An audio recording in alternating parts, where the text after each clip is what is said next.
তাহলে দেখেন এই টপিকটা হচ্ছে the environment in which projects operate. আমরা প্রজেক্টের আগের চ্যাপ্টারে কিন্তু বেসিক আমরা বিভিন্ন ডেফিনেশন শিখছি প্রজেক্টের, তাই না? প্রজেক্ট কাকে বলে, তারপর প্রজেক্ট ম্যানেজমেন্ট কি, প্রজেক্ট লাইফ সাইকেল কাকে বলে, ফেজ কাকে বলে, ঠিক আছে, ফেজ গেট কি, তারপরে হচ্ছে পিএমবকের যে knowledge area 10 knowledge areas, 5 process groups, তারপর 49 প্রসেস, এই সমস্ত আমরা পড়াশোনা করছি আর কি। টেইলরিং নিয়ে আলোচনা করছি, তাই না? টেইলরিং নিয়ে, তারপর বিজনেস ভ্যালু নিয়ে কথা বলছি আমরা, এবং দুইটা বিজনেস ডকুমেন্ট নিয়ে কথা বলছিলাম। কার কি মনে আছে যে দুইটা বিজনেস ডকুমেন্টের নাম বলছিলাম আমরা, কি কি মনে আছে কারো? জি ভাইয়া, কি কি ছিল? বিজনেস কেস আর একটা হচ্ছে benefit management plan. Benefit management plan, right? তো এই দুইটা হচ্ছে আমাদের বিজনেস ডকুমেন্ট, যেটা আমাদের প্রজেক্টের শুরুতে লাগবে, ঠিক আছে? এই তো এখন আমরা এটা চ্যাপ্টারটা আসলে উদ্দেশ্য হচ্ছে যে আমরা যে প্রজেক্ট করতেছি, আমি যদি একটু ড্র করি এখানে, আমরা যখন প্রজেক্ট করি তার মানে কি, একটা প্রজেক্ট যখন কোনো একটা অর্গানাইজেশনের ভিতর হচ্ছে, তাই না? প্রজেক্টটা কোনো একটা অর্গানাইজেশনের ভিতর হচ্ছে, সেটা আপনি যদি রবিতে জব করেন, বেরিক্সনে জব করেন, যেখানে করেন সেখানে একটা প্রজেক্ট করতেছি আমরা। তাহলে সেই অর্গানাইজেশনের এক্সিস্টিং যে কালচার, তারপর governance policy, corporate governance, quality structure, quality policy, procedure, সবকিছুর ইম্প্যাক্ট আছে না প্রজেক্টে? যেহেতু প্রজেক্টটা আমি অর্গানাইজেশনের ভিতরে করতেছি, তার মানে অর্গানাইজেশনের রিলেটেড সব জিনিসগুলো, তার ইম্প্যাক্ট কিন্তু প্রজেক্টে আছে। তারপরে এই অর্গানাইজেশনটা কিন্তু আবার একটা কি দেশের মধ্যে, তাই না?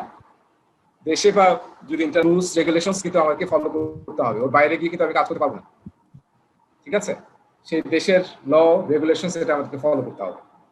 এবং আমরা যদি আরো চিন্তা করি আরো ব্রডলি, গ্লোবাল একটা গ্লোবাল এনভায়রনমেন্টে আমরা কাজ করতেছি, তাহলে গ্লোবাল ইকোনমি, তারপরে ক্লাইমেট, ওয়েদার, জিওগ্রাফি, এটারও কিন্তু ইফেক্ট আছে আমার প্রজেক্টে, ঠিক আছে? সো যখন আমরা প্রজেক্ট ম্যানেজ করব, তো এই ছোট প্রজেক্ট চিন্তাগুলো হবে না কিন্তু, যে আমি একটা ছোট প্রজেক্ট করতেছি 2-10 জন মিলে আমার অর্গানাইজেশনের ভিতরে ছোট্ট একটা প্রজেক্ট। আমরা আসলে পিএমবকটা লেখা হচ্ছে এইভাবে, এটা আমি আপনাদের আবার একটু মনে করে দেই যে পিএমবক বোঝার জন্য বা আমরা যে আলোচনাগুলো করব সেটা আসলে ব্যাপকভাবে একটু চিন্তা করতে হবে। ব্যাপক মানে ব্রডলি চিন্তা করতে হবে, এরকম যে প্রজেক্ট যেটা আমরা চিন্তা করতেছি পিএমবক বোঝার জন্য বা আমাদের লেকচারগুলো বোঝার জন্য, এবং পিএমপি এক্সামের যে কোশ্চেন থাকবে, বিভিন্ন সিচুয়েশনাল কোশ্চেন, সেটাকে ইন্টারপ্রেট করার জন্য। যে প্রজেক্টটা নিয়ে আমরা চিন্তা করতেছি, হ্যাঁ, সেই প্রজেক্টটা সাইজ হচ্ছে, যে এই প্রজেক্টের বাজেট হচ্ছে মিনিমাম $10 মিলিয়ন। হ্যাঁ, প্রজেক্টটার লেংথ হচ্ছে এরকম না যে 2 সপ্তাহের প্রজেক্ট, এটা minimum 1 year in length, in duration minimum. Sound আসতেছে নাকি? ডিস্টার্ব হচ্ছে। সো দেখেন, আমরা যে প্রজেক্টটা নিয়ে চিন্তা করব, সেই প্রজেক্টটা মানে 1 ইয়ার চেয়ে বেশি যাতে লেংথ হয়, বাজেট যাতে মিনিমাম $10 মিলিয়ন। তারপরে এখানে যে কাজ করবে সেই টিমের সাইজ এরকম না যে আমরা 3 জন মিলে প্রজেক্ট করতেছি, টিম সাইজটা হবে হ্যাঁ মিনিমাম 100+, ঠিক আছে? আর এই টিমটা এরকম না যে আমরা শুধু বাংলাদেশের লোকজন মিলে করতেছি বা একটা এলাকার লোকজন মিলে করতেছি, খুলনার লোকজন মিলে করতেছি। এটা হবে এরকম যে এটা হচ্ছে গ্লোবাল, এখানে যেমন বাংলাদেশের লোকজন থাকবে, বাইরের লোকজন থাকবে, এবং যে জিওগ্রাফিক্যালি ডিসপার্স থাকবে টিমটা, ঠিক আছে? ভার্চুয়াল টিম কাজ করতে পারে, বিভিন্ন রিলিজনের, বিভিন্ন ল্যাঙ্গুয়েজের, বিভিন্ন কালচারের লোকজন এই প্রজেক্টে কাজ করতেছে। এরকম একটা প্রজেক্ট মাথায় নিয়ে কিন্তু আমাদের পিএমবকটা বুঝতে হবে আর কি, বা কনসেপ্টগুলো বুঝতে হবে। ছোট একটা প্রজেক্ট নিয়ে চিন্তা করলে অনেক কনসেপ্ট মিস হয়ে যাবে। সো আমরা যে প্রজেক্টটা করতেছি সেটা আসলে এরকম একটা এনভায়রনমেন্টটা হচ্ছে, তাই না? প্রজেক্টটা হচ্ছে অর্গানাইজেশনের ভিতরে, অর্গানাইজেশনটাও দেশের ভিতরে যেহেতু, ফলে তার দেশের ল রেগুলেশনসও প্রজেক্টে ইম্প্যাক্ট ফেলবে, আর গ্লোবাল এনভায়রনমেন্টও এই প্রজেক্টে ইম্প্যাক্ট ফেলবে, ঠিক আছে? তো এই ব্যাপারটাকে আমরা বলতেছি the environment in which projects operate. তো যখনই আমরা কোনো প্রজেক্টে ইনভলভ হব, প্রজেক্ট শুরু করবো, প্রজেক্ট নিয়ে কাজ করব, তখন আসলে আমাদেরকে এই ইম্প্যাক্টগুলোকে অবশ্যই কনসিডারেশনের মধ্যে নিয়ে আসতে হবে। ঠিক আছে? তো এইটাকে বলা হয় ইনফ্লুয়েন্স, প্রজেক্টের উপর ইনফ্লুয়েন্স, বিভিন্ন জিনিসের ইনফ্লুয়েন্স, সারাউন্ডিং জিনিসের। সবাই শুনতে পাচ্ছি তো না? জি ভাইয়া। আচ্ছা, সেই ইনফ্লুয়েন্সটাকে আমরা যদি, আমি একটু হোয়াইট বোর্ড ইউজ করবো এই সময়, আমি একটু হোয়াইট বোর্ড ইউজ করবো। সো আমরা এই ব্যাপারটাকে বলতেছি ইনফ্লুয়েন্স বলতেছি। ঠিক আছে, ইনফ্লুয়েন্স। সো ইনফ্লুয়েন্সটাকে আমরা দুইটা ভাগে ভাগ করতে পারি। এই ইনফ্লুয়েন্সটা কি হতে পারে? পজিটিভ হতে পারে, নেগেটিভও হতে পারে, তাই না? দেখা যাবে বেশিরভাগ রেগুলেশন হবে নেগেটিভ ইম্প্যাক্ট করবে হয়তো আমার জন্য, বা পজিটিভও হতে পারে। সো ইনফ্লুয়েন্স পজিটিভ হতে পারে, নেগেটিভ হতে পারে। ইনফ্লুয়েন্সকে আমরা দুই ভাগে ভাগ করি। একটাকে বলা হয় ইএফ, আরেকটাকে বলা হয় ওপিএ। ঠিক আছে? ইএফ মানে কি? Enterprise environmental factor.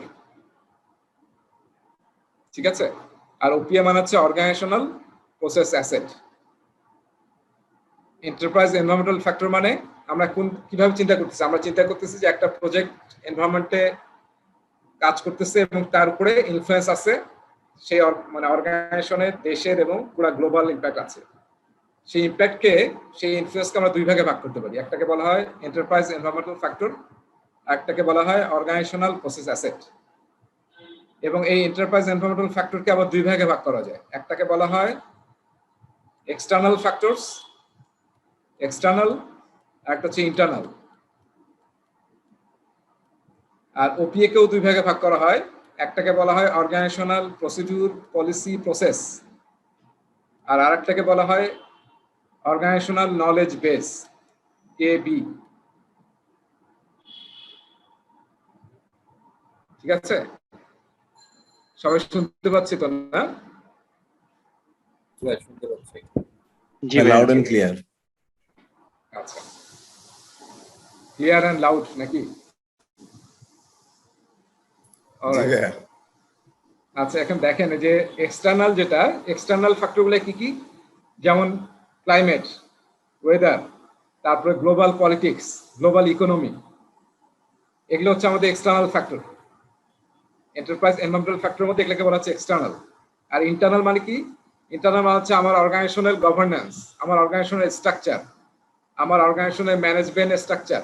আমি কি আসলে ব্যুরোক্রেটিক অর্গানাইজেশন? আমাদের লেভেল কি বলবো এটাকে, অনেকগুলো লেভেল, নাকি আমরা আসলে হরিজন্টাল টাইপ অর্গানাইজেশনে কাজ করতেছি যেখানে আসলে লেভেল কম? সো তারপর অর্গানাইজেশনের কালচার, এই জিনিসগুলোকে আমরা বলতেছি ইন্টারনাল এন্টারপ্রাইজ এনভায়রনমেন্টাল ফ্যাক্টরস। ঠিক আছে? সো এক্সটার্নাল হচ্ছে অর্গানাইজেশনের বাইরের, যেটাকে আরো একটা সহজ ভাষায় বলা যায় পেস্টেল হিসাবে। পেস্টেল, পেস্টেল শুনছি আমরা। PESTEL, what is PESTEL? Political, economics, হ্যাঁ, technology, legal and legal, environment এবং সোশ্যাল। সোশ্যাল।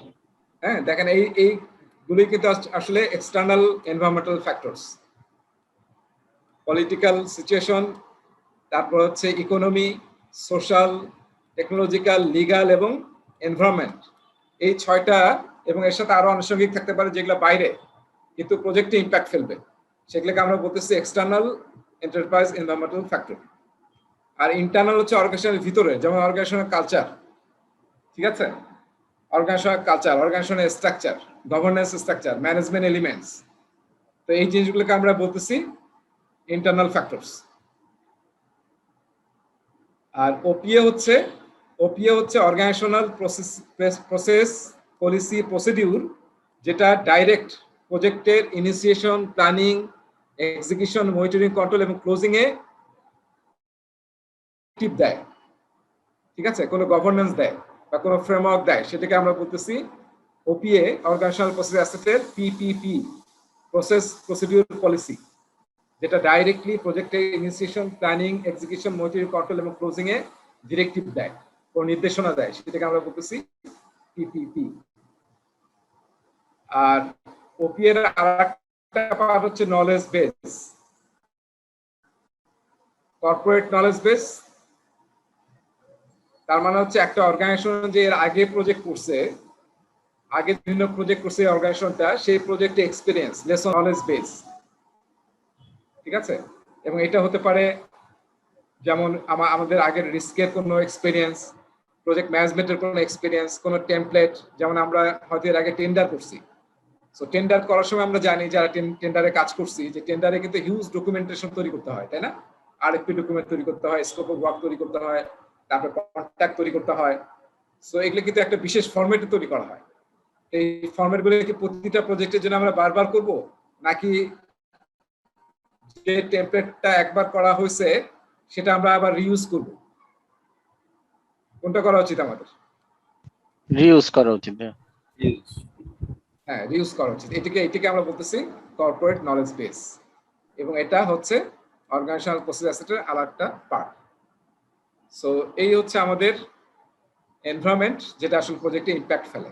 এটাকে দুই ভাগে ভাগ করি আমরা, একটা ইএফ আর একটা হচ্ছে ওপিএ। তাহলে এটা মনে রাখতে হবে কিন্তু প্রজেক্ট ম্যানেজমেন্টে আপনি যে প্রজেক্টই ম্যানেজ করেন না কেন, অলওয়েজ আপনাকে এই জিনিসগুলোকে কনসিডার করতে হবে যে এই প্রজেক্টে যে আমি শুরু করতেছি বা করতেছি কাজ, কোনো এক্সটার্নাল ফ্যাক্টর আছে কিনা, ইন্টারনাল ফ্যাক্টর আছে কিনা। যেমন লিগাল রিকোয়ারমেন্ট, রেগুলেশনস, কমপ্লায়েন্স, এগুলো সবই কিন্তু এক্সটার্নাল। ঠিক আছে? সেগুলো আছে কিনা, এগুলো আইডেন্টিফাই করা যদি মিস হয়ে যায় আমাদের প্রজেক্টে কিন্তু গ্যাপ হয়ে যাবে। So that's why it is very important. So EF হচ্ছে একটা, আরেকটা হচ্ছে ওপিএ, যেটা অর্গানাইজেশনের ভিতরের, আর একটা হচ্ছে অর্গানাইজেশনের বাইরে। তো প্রজেক্ট টিম কিন্তু জেনারেলি ইএফ এ কোনো কাজ করতে পারে না। আপনি চাইলেই আপনি কোনো কিছু চেঞ্জ করতে পারবেন না এখানে ইএফ এর পার্টে, এবং এটাও আসলে চেঞ্জ করা যাবে না। হয়তো আপনি রিকমেন্ড করতে পারেন অর্গানাইজেশনের ভিতরে যে প্রসেস পলিসি প্রসিডিউর আছে। আর নলেজ বেস, এটা কিন্তু অলওয়েজ প্রজেক্টের দ্বারা আপডেটেড হয়। তার মানে যখনই কোনো একটা প্রজেক্ট করবেন, সেইটার টেমপ্লেট, সেইটার ফাইল, সেটার এক্সপিরিয়েন্স, লেসন লার্ন কিন্তু আপনার প্রজেক্টের, আপনার অর্গানাইজেশনের নলেজ বেসকে কি করবে, আপডেট করবে। সো এই টিমটা কিন্তু প্রজেক্ট টিম বা প্রজেক্ট ডাইরেক্টলি কোনো ইম্প্যাক্ট ফেলতে পারে না, কিন্তু এইটাতে কিন্তু প্রজেক্ট ডাইরেক্টলি আপডেট করতে পারে। ঠিক আছে? আমি সেভ করতেছি। ওকে,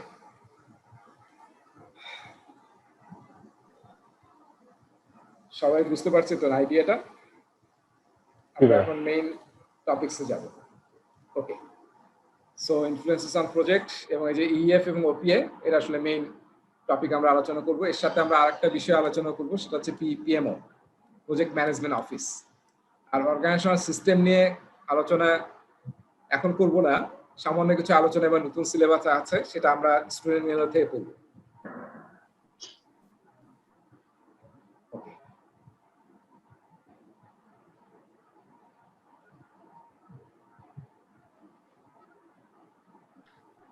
আচ্ছা, এটা আমরা বাদ দেই। এই যে আমরা যে আলোচনা এতক্ষণ করলাম, আমরা ইনফ্লুয়েন্সকে দুই ভাগে ভাগ করা যায়, ইএফ এবং ওপিএ, এবং এটা এক্সটার্নাল এবং ইন্টারনাল ইএফ, এবং পলিসি, প্রসিডিউর আর কর্পোরেট নলেজ বেস। এটা হচ্ছে আমাদের ইনফ্লুয়েন্সকে আমরা দুই ভাগে ভাগ করতে পারি। আর অর্গানাইজেশনাল সিস্টেমস, এটা নিয়ে আমরা আসলে পরে আলোচনা করব। এবং এখানে আমি আসলে দুইটা পার্থক্য করার চেষ্টা করছি, যে ইএফ এবং ওপি এর মধ্যে পার্থক্য কি, যেটা অলরেডি আমি আলোচনা করছি। This is actually outside of project team, ইচ্ছা করলে আপনি চেঞ্জ করতে পারবেন না। আর ওপিআর কি, ইন্টারনাল, অর্গানাইজেশনের ভিতরের জিনিস। আর ইএফটা হচ্ছে অর্গানাইজেশনের বাইরের জিনিস। তবে এক্সটার্নালটা বাইরের আর ইন্টারনালটা অর্গানাইজেশনের ভিতরের। এই যে আমরা যে বললাম যে ইন্টারনাল এবং এক্সটার্নাল ইএফ এর, এই পিএম বকে এবং স্টুডেন্ট ম্যানুয়ালে কিন্তু বলা আছে। আমি টপিকটা আবার পরে বলে দেবো যে কোন টপিক থেকে আমি এটা পড়াচ্ছি স্টুডেন্ট ম্যানুয়ালে। সো এগুলো হচ্ছে ইন্টারনাল ফ্যাক্টরস একটা অর্গানাইজেশনে। দেখেন এই যে অর্গানাইজেশনের কালচার, স্ট্রাকচার, গভর্নেন্স, তারপর অর্গানাইজেশনটা কি জিওগ্রাফিক্যালি ডিস্ট্রিবিউটেড কিনা। যেমন আপনি একটা টেলকোতে কাজ করতেছেন বা একটা ব্যাংকে কাজ করতেছেন, সরকারি একটা ব্যাংকের ব্রাঞ্চ কিন্তু কি আছে, পুরো বাংলাদেশের সব থানায় আছে, তাই না? তো তার মানে কি, আপনি যখন এরকম বড় কোনো একটা প্রজেক্টে ইনভলভ হবেন, তখন কিন্তু আসলে ওই থানার যে শাখাটা, ব্রাঞ্চটা, সেটাকে কনসিডারেশনের মধ্যে নিয়ে আসতে হবে। তো সেখানকার প্রজেক্ট ডিফারেন্ট টাইপ হবে। আর একটা ছোট্ট অফিসে আমরা প্রজেক্ট করতেছি ওটা কিন্তু ডিফারেন্ট এনভায়রনমেন্টে আমরা কাজ করব। তারপরে অফিসে ইনফ্রাস্ট্রাকচার, ঠিক আছে, এক্সিস্টিং ইনফ্রাস্ট্রাকচার, সেটা টেকনোলজি ইনফ্রাস্ট্রাকচার হতে পারে, আরো ফ্যাসিলিটিস স্ট্রাকচার হতে পারে। তারপরে আমরা কোনো সফটওয়্যার আছে কিনা অলরেডি অর্গানাইজেশনে যেটা আমরা প্রজেক্ট ইউজ করব, সেটাকে বলা হয় ইনফরমেশন টেকনোলজি সফটওয়্যার। যেমন আমরা যদি প্রজেক্ট ম্যানেজমেন্ট কোনো সফটওয়্যার ইউজ করি, যেটা অনেক জায়গায় আমরা মেনশন পাবো, সেটাকে পিএমবকে বলা হয়েছে পিএমআইএস, প্রজেক্ট ম্যানেজমেন্ট ইনফরমেশন সিস্টেম। যদি আপনার কোনো অর্গানাইজেশনে পিএমআইএস থাকে তাহলে তো সেটার বাইরে গিয়ে আমি কাজ করতে পারবো না, সেটাকে আমাকে ইউজ করতে হবে। তো সেটা হচ্ছে ইনফরমেশন টেকনোলজি সফটওয়্যার, যেটা internal part. Resource availability, project যখন হবে তো সেই টাইপের রিসোর্স আমার অর্গানাইজেশনে আছে কিনা, বা কোন স্কিলের কোন কম্পিটেন্সি লেভেলের লোকজন আছে, তার উপর কিন্তু ডিপেন্ড করে আমার প্রজেক্টের অনেক ইনফ্লুয়েন্স আছে তার উপরে, তাই না? সো সেটাকে বলা হচ্ছে রিসোর্স অ্যাভেলেবিলিটি। একটা হচ্ছে এমপ্লয়ি ক্যাপাবিলিটি, অর্গানাইজেশনের এমপ্লয়ীদের ক্যাপাবিলিটি কিরকম, ক্যাপাসিটি কিরকম, সেটাও কিন্তু ইম্প্যাক্ট আছে আমার প্রজেক্টে। তো এই কয়েকটা জিনিস ব্রডলি বলা হয়েছে, যেটা হচ্ছে এন্টারপ্রাইজ এনভায়রনমেন্ট ফ্যাক্টরের ইন্টারনাল পার্ট। আর আমরা যদি এক্সটার্নাল পার্ট দেখি একটু পরের স্লাইডে দেখেন, এক্সটার্নাল পার্ট দেখেন, এই যে মার্কেট প্লেস কন্ডিশনস, তারপরে সোশ্যাল, যেটা আমরা পেস্টেল বলতেছিলাম, legal restrictions, commercial database, academic research, government or industry standard, তারপর financial consideration, physical environmental elements, যেমন working conditions, weather. So all this are actually external factors of EF, ঠিক আছে? আর ওপি কে আমরা দুই ভাগে ভাগ করতে পারি, এই যে একটা বলছিলাম প্রসেস, পলিসি, প্রসিডিউর, আর একটা হচ্ছে অর্গানাইজেশন নলেজ বেস। এবং আমি এই কথাটা কিন্তু বলার চেষ্টা করছিলাম যে জেনারেলি দ্য অ্যাসেস ইন দ্য ফার্স্ট ক্যাটাগরি, তার মানে এইটা are not updated as part of the project work. আপনি প্রজেক্টের থ্রুতে অর্গানাইজেশনের process, policy, procedure generally change করবেন না, যদি ওই প্রজেক্টটা আসলে এটা চেঞ্জ করার জন্য না হয়। কিন্তু আপনি কোনো ফাইন্ড আউট করতে পারেন যে হয়তো আপনার কোনো প্রসেস, পলিসি প্রজেক্টের জন্য ভালো না বা আপডেট করতে হবে, সেটা আপনি রিকমেন্ড করতে পারেন। আর সেকেন্ড ক্যাটাগরি যেটা অর্গানাইজেশনাল নলেজ বেস, যেটা আসলে আমাদের প্রজেক্টের থ্রুতে আমরা যে প্রজেক্ট থেকে যে প্রজেক্টের ইনিশিয়েটিভ নিয়েছি আমরা, সেটা থেকে যে নতুন ফাইল তৈরি করবো, টেমপ্লেট তৈরি করবো, লেসন লার্ন হবে, সেটা হচ্ছে আমাদের অর্গানাইজেশন প্রসেস অ্যাসেট আপডেট। এটাকে আপডেট করতে পারবেন, ঠিক আছে? আমি প্রথম ক্যাটাগরিতে বলতেছিলাম যে আমার যদি কোনো প্রসেস, পলিসি, প্রসিডিউর ডাইরেক্টলি প্রজেক্টে ইনিশিয়েশন এবং প্ল্যানিং এর, বলছিলাম যে পাঁচটা লেভেল না, ইনিশিয়েশন, প্ল্যানিং, এক্সিকিউটিং, তারপরে মনিটরিং, কন্ট্রোল এবং ক্লোজিং, সব ব্যাপারে যদি কোনো গাইডলাইন থাকে, কোনো প্রসেস, পলিসি, প্রসিডিউর অর্গানাইজেশনের বলা থাকে, তাহলে দ্যাট উই মাস্ট ফলো।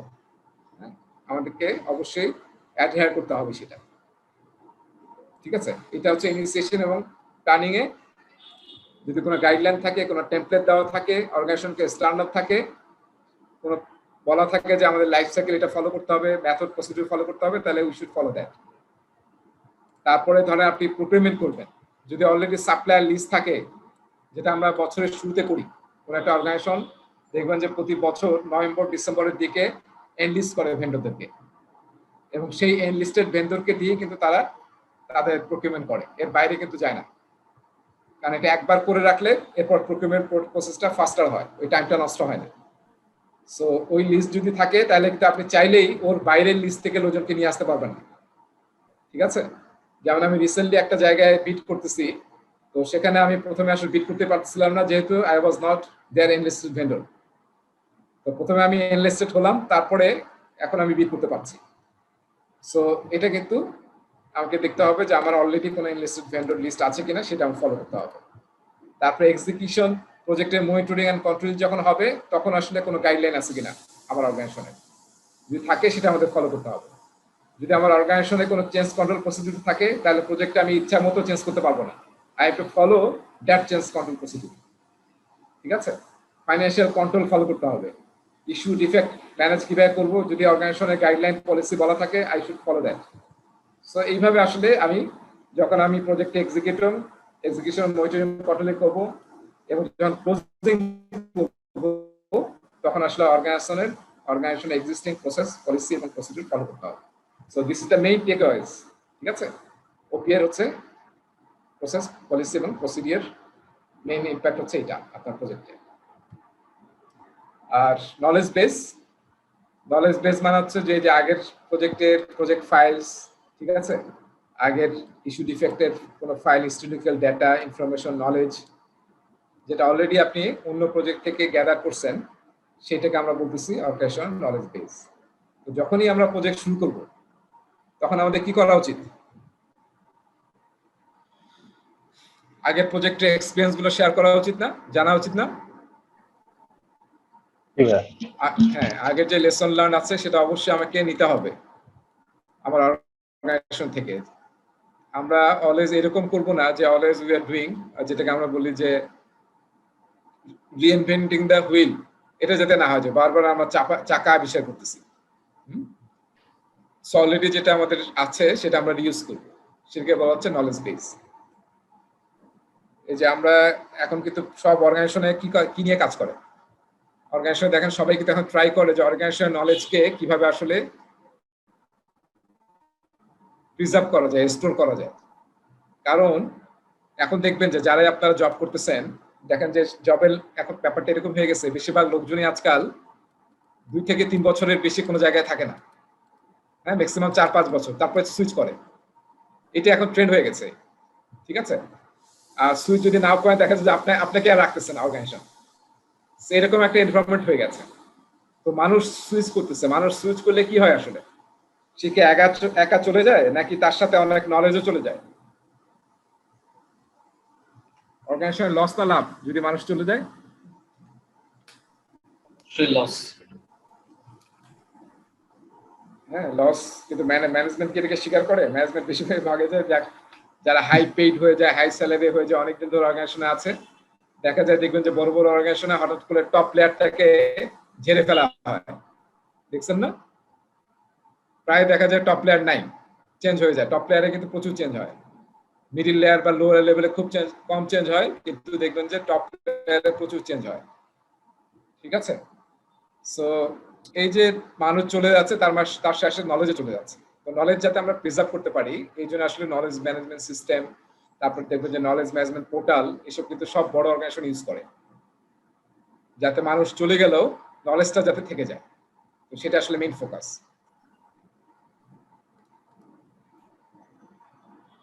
ঠিক আছে, এরপরে এখানে আলোচনা করব না, আমরা এটা পরে আলোচনা করব।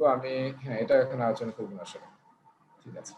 আচ্ছা, এই ব্যাপারটা নিয়ে একটু আলোচনা করতে চাই আমরা, সেটা হচ্ছে project management office, PMO office. এখানে বোধহয় অনেকেরই অর্গানাইজেশনে প্রজেক্ট ম্যানেজমেন্ট অফিস আছে, তাই না? আছে?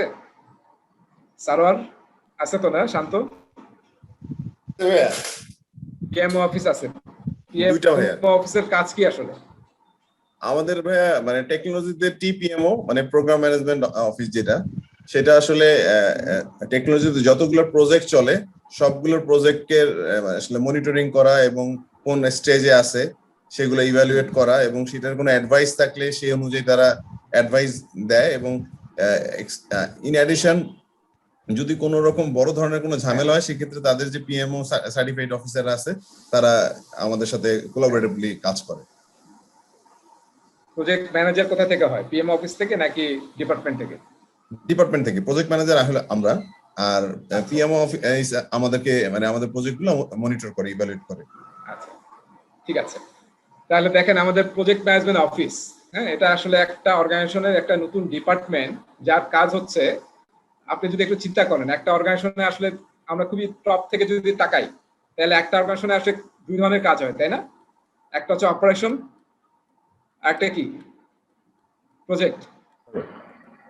খুবই যদি উপর থেকে তাকান, বার্ডস আই ভিউ, তাহলে 2টা কাজ, একটা হচ্ছে অপারেশন করে, একটা হচ্ছে প্রজেক্ট করে। এখন অপারেশন করার জন্য কিন্তু নানান ডিপার্টমেন্ট আছে, এই যে sales department, marketing department, finance department, logistic department, all are doing what? কি অপারেশন করতেছে না সবাই? এবং অপারেশনকে ভালো মতো করার জন্য উই হ্যাভ সেপারেট ডিপার্টমেন্টস, এবং অল আর বিগ ডিপার্টমেন্টস, এবং সব led by different big bosses, তাই না? চিফ মার্কেটিং অফিসার, তারপরে হচ্ছে চিফ সেলস অফিসার ধরেন, তারপরে এরকম কিন্তু আছে প্রকিউরমেন্ট হেড, বিভিন্ন হেড অফ দ্য ডিপার্টমেন্টস আছে। তাদের কাজ হচ্ছে অপারেশনকে সাকসেসফুলি রান করা। তাহলে এখন চিন্তা করেন, একটা অর্গানাইজেশনের প্রজেক্টও হচ্ছে, তাহলে এইটাকে রান করার জন্য কি একটা ডিপার্টমেন্ট দরকার কি দরকার না? উচিত না? অবশ্যই দরকার। এবং আমরা দেখেন অপারেশন তো আমরা অপেক্স দিয়ে রান করি অপারেশন, তাই না? আর প্রজেক্ট কোথা থেকে হয়? ক্যাপিটাল বাজেটিং থেকে, মেইনলি ক্যাপেক্স থেকে। That means that is a huge investment এবং দ্যার ইজ রিস্ক। আপনার এটা সাকসেসফুল হবে কি হবে না, তারপর আসলে ভ্যালুটা ক্রিয়েট হবে কিনা। সো দেখেন এরকম একটা ইনভেস্টমেন্ট হচ্ছে অর্গানাইজেশনে, তাহলে আমাদের কি অবশ্যই একটা ডেডিকেটেড ডিপার্টমেন্ট থাকা দরকার যারা আসলে প্রজেক্টগুলোকে সেন্ট্রালি ম্যানেজ করবে। বুঝতে পারতেছি আমরা? দ্যাটস ওয়াই আসলে পিএমও অফিস কাম ইনটু প্লে। এই যে এখন দেখবেন যে প্রায় সব বড় অর্গানাইজেশনেরই পিএমও অফিস আছে যারা আসলে এই ব্যাপারটা নিয়ে কাজ করতেছে, this side of the organisation, not only operation. So PMO office is very important. এবং আসলে আমরা চাই যে সব বড় অর্গানাইজেশন যারা আসলে প্রজেক্ট করে তারা যাতে আসলে পিএমও অফিস এস্টাবলিশ করে এবং সেন্ট্রালি প্রজেক্টগুলো ম্যানেজ করে, তাহলে অনেক বেনিফিট হবে। ঠিক আছে? সো এই পিএমও অফিস কিন্তু আমরা 3 ধরনের হতে পারে। আচ্ছা, তাহলে পিএমও অফিসের কাজ কি আমরা বুঝতে পারছি? এই যে আমি একটু সামনে চলে আসলাম। দেখেন পিএমও অফিসের কাজ কি আসলে, খুব যদি আমরা ব্রডলি বলি, managing shared resources across all projects, identifying and developing project management methodology, এই যে কোনো প্রজেক্টের গভর্নেন্স দেওয়া, এই যে একটু আগে আমরা বললাম না প্রসেস প্রসিডিউর পলিসি, ওপি এর একটা পার্ট যেটা ডাইরেক্টলি গাইডলাইন দেয় প্রজেক্ট ম্যানেজমেন্টের জন্য, সেটা আসলে তৈরি করার দায়িত্ব কার? পিএমও অফিসের। যদি পিএমও অফিস থাকে, বেস্ট প্র্যাকটিস কি হবে, আমাদের বেস্ট স্ট্যান্ডার্ডটা কি, সেটা আসলে পিএমও অফিস এস্টাবলিশ করবে, সেই গভর্নেন্সটা তৈরি করবে। আমরা সেই প্রসেস পলিসি করে আমাদের initiation, planning, execution, monitoring, control এবং ক্লোজিং করবো প্রজেক্টের। তারপরে কোচিং করানো, মেন্টরিং করানো, ট্রেনিং দেওয়া, ওভারসাইট করা, all are the responsibility of PMO office. তারপর হচ্ছে কমপ্লায়েন্স এনশিওর করা, পিএমও অফিসের দায়িত্ব। অডিট করা, প্রজেক্ট অডিট খুবই ইম্পর্টেন্ট, প্রজেক্ট অডিট করা। তারপরে developing and managing project policies, procedure, templates. সবাই যদি বিভিন্ন টেমপ্লেট ইউজ করতে থাকে তাহলে তো প্রজেক্টটা সব প্রজেক্টকে ম্যানেজ করা টাফ হয়ে যাবে। সো বেটার যদি পিএমও অফিস কোনো টেমপ্লেট দেয় যে তুমি যখন চার্টার লিখবা, চার্টারটা শুড বি লাইক দিস, তুমি যখন ইস্যু ম্যানেজ করবা, issue register should be like this, risk register should be like this, তখন কিন্তু অনেক কন্ট্রোল হবে। তো সেইটাকে বলা হচ্ছে পিএমও অফিস করবে। And coordinating communication across the projects. বুঝতে পারছি? সো দেখেন এই যে পিএমও অফিস যদি না থাকে, এই বড় অর্গানাইজেশন এরকমও দেখা যায় যে একটা প্রজেক্ট যেটা আসলে সেন্ট্রালি করলে সবার জন্য হয়ে যেত, সেটা না হয় কি বিভিন্ন ডিপার্টমেন্টে একই প্রজেক্ট বিভিন্ন নামে চলতে থাকে, টাকা নষ্ট হয়। অবশ্য এইটা সেন্ট্রালি হয়তো অর্ধেক খরচে সব পুরো অর্গানাইজেশনের জন্য করা যেত। তো যখন সেন্ট্রাল কন্ট্রোল থাকবে তখন কিন্তু আমাদের আসলে অনেক টাকাও সেভ হবে এবং আমরা অনেক কিছু ম্যানেজ করতে পারবো। আপনি গভর্নমেন্ট সেক্টরে চিন্তা করেন, এই যে আমরা কেউ কোনো একটা প্রজেক্ট কি করতেছে, আগের দিন রাস্তা খুঁড়ে একদম শেষ করে ফেলতেছে, তারপরে 2 সপ্তাহ পরে রাস্তা ফিল আপ করে চলে গেল, আর এক প্রজেক্ট আবার পরের 3rd উইকে এসে আবার কেটে আবার রাস্তা একদম শেষ করে ফেললো। That's means what? There is no central control combination of the projects. তো যদি এটা কম্বিনেশন থাকতো তাহলে কিন্তু ওই যে খালি রাস্তা খুঁড়তেছি আর রাস্তা করতেছি, মানে যে পুকুরের গল্প শুনছি না আমরা, যে পুকুর খোঁড়ার জন্য টাকা নেয় আবার বন্ধ করার জন্য টাকা নেয়, আবার খোঁড়ে আবার বন্ধ করে, আবার খোঁড়ে আবার বন্ধ করে, এইভাবেই চলতে থাকে। তো মেইন কারণ কি আসলে? কোঅর্ডিনেশনের অভাব। সো পিএমও অফিস যদি থাকে একটা দেশেরও এবং আর একটা অর্গানাইজেশনেরও, সো অল আর অ্যাকচুয়ালি পজিটিভ ভাইব ক্রিয়েট করবে এবং অনেক পজিটিভিটি নিয়ে আসবে প্রজেক্টে। আচ্ছা, এবার আসতেছি পিএমও অফিস 3 ধরনের হতে পারে। পরীক্ষায় এই 3টা স্লাইড থেকে কিন্তু প্রশ্ন আসবে, 2-3টা প্রশ্ন আসবে। সো প্রথম টাইপটা হচ্ছে সাপোর্টিভ টাইপ। সরি, সবাই দেখতে পাচ্ছেন পিএমও টাইপস? 1 নম্বর হচ্ছে সাপোর্টিভ। সাপোর্টিভ মানে হচ্ছে আমি বিভিন্ন ট্রেনিং দিয়ে, তারপরে অ্যাডভাইস দিয়ে, টেমপ্লেট দিয়ে, বেস্ট প্র্যাকটিস শেয়ার করে আমি অর্গানাইজেশনের যারা প্রজেক্ট ম্যানেজ করতেছি তাদেরকে হেল্প করতেছি। সো এই ধরনের পিএমও কে বলা হয় আসলে লো ডিগ্রি অফ কন্ট্রোল। আমার আসলে কন্ট্রোল নাই বিভিন্ন প্রজেক্টের উপরে, বিভিন্ন টিমের উপরে। এর পরের লেভেলের যে পিএমও টাইপটা সেটাকে আমরা বলতেছি কন্ট্রোলিং টাইপ পিএমও। ঠিক আছে? কন্ট্রোলিং মানে কি? আমি তো সাপোর্ট দিচ্ছি, এর সাথে সাথে কনফর্মেন্স এনশিওর করতেছি।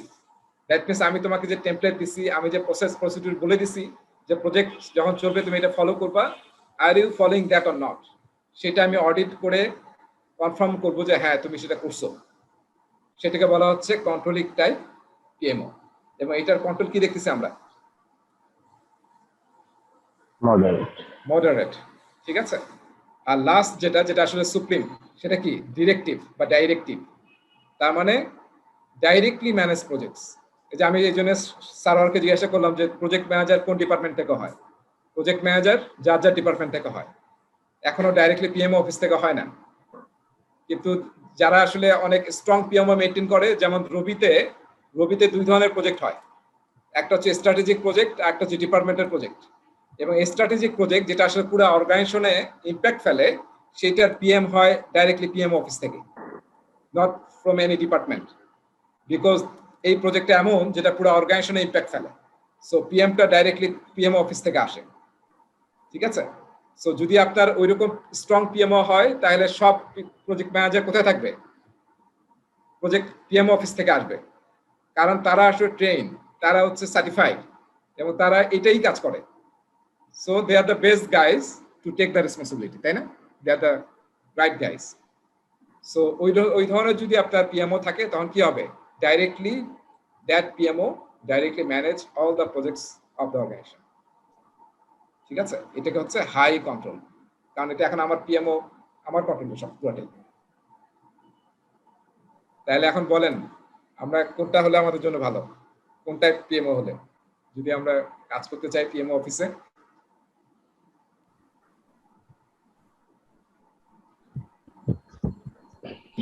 Depends on organizational structure. Obviously এটা ডাইরেক্টিভ হলে ভালো, কিন্তু আবার অর্গানাইজেশনাল যে স্ট্রাকচার বা পলিসি প্রসিডিউর আছে, সেখানে যদি আবার ডাইরেক্টিভ অ্যালাউ না করে, সেক্ষেত্রে অন্য পিএমও অফিস দিয়েও কভার করা যায়। আচ্ছা, এখন যে আমরা পিএমও অফিসে মনে রাখতে হবে যে হেড অফ পিএমও হবে, তাহলে কি এটাও আসলে সি লেভেলের একজন হওয়া উচিত না নাকি? মাস্ট, কারণ he is working directly portfolio নিয়ে কাজ করতেছে, তাই না? আমরা পড়ছি না পোর্টফোলিও প্রোগ্রাম প্রজেক্ট। সো যে হেড অফ পিএমও, তাকে আমরা কি বলছিলাম? Portfolio manager. এটাও কিন্তু একটা সি লেভেলের পোস্ট, কারণ যেহেতু সে আসলে পোর্টফোলিও ডিসাইড করতেছে এবং কোন পোর্টফোলিওটা আমাদের করা উচিত, কোন প্রোগ্রামটা করা উচিত, এবং প্রজেক্টগুলোকে ইমপ্লিমেন্ট করতেছে কোঅর্ডিনেট করে। সো তাহলে আমাদের হচ্ছে যে ডাইরেক্টিভ হচ্ছে সবচেয়ে বেশি স্ট্রং। আচ্ছা, এখন আমাকে একটু বলেন যে আরফান বলেন তো, আছেন আরফান? শুনতে পাচ্ছেন আমাকে? হ্যাঁ।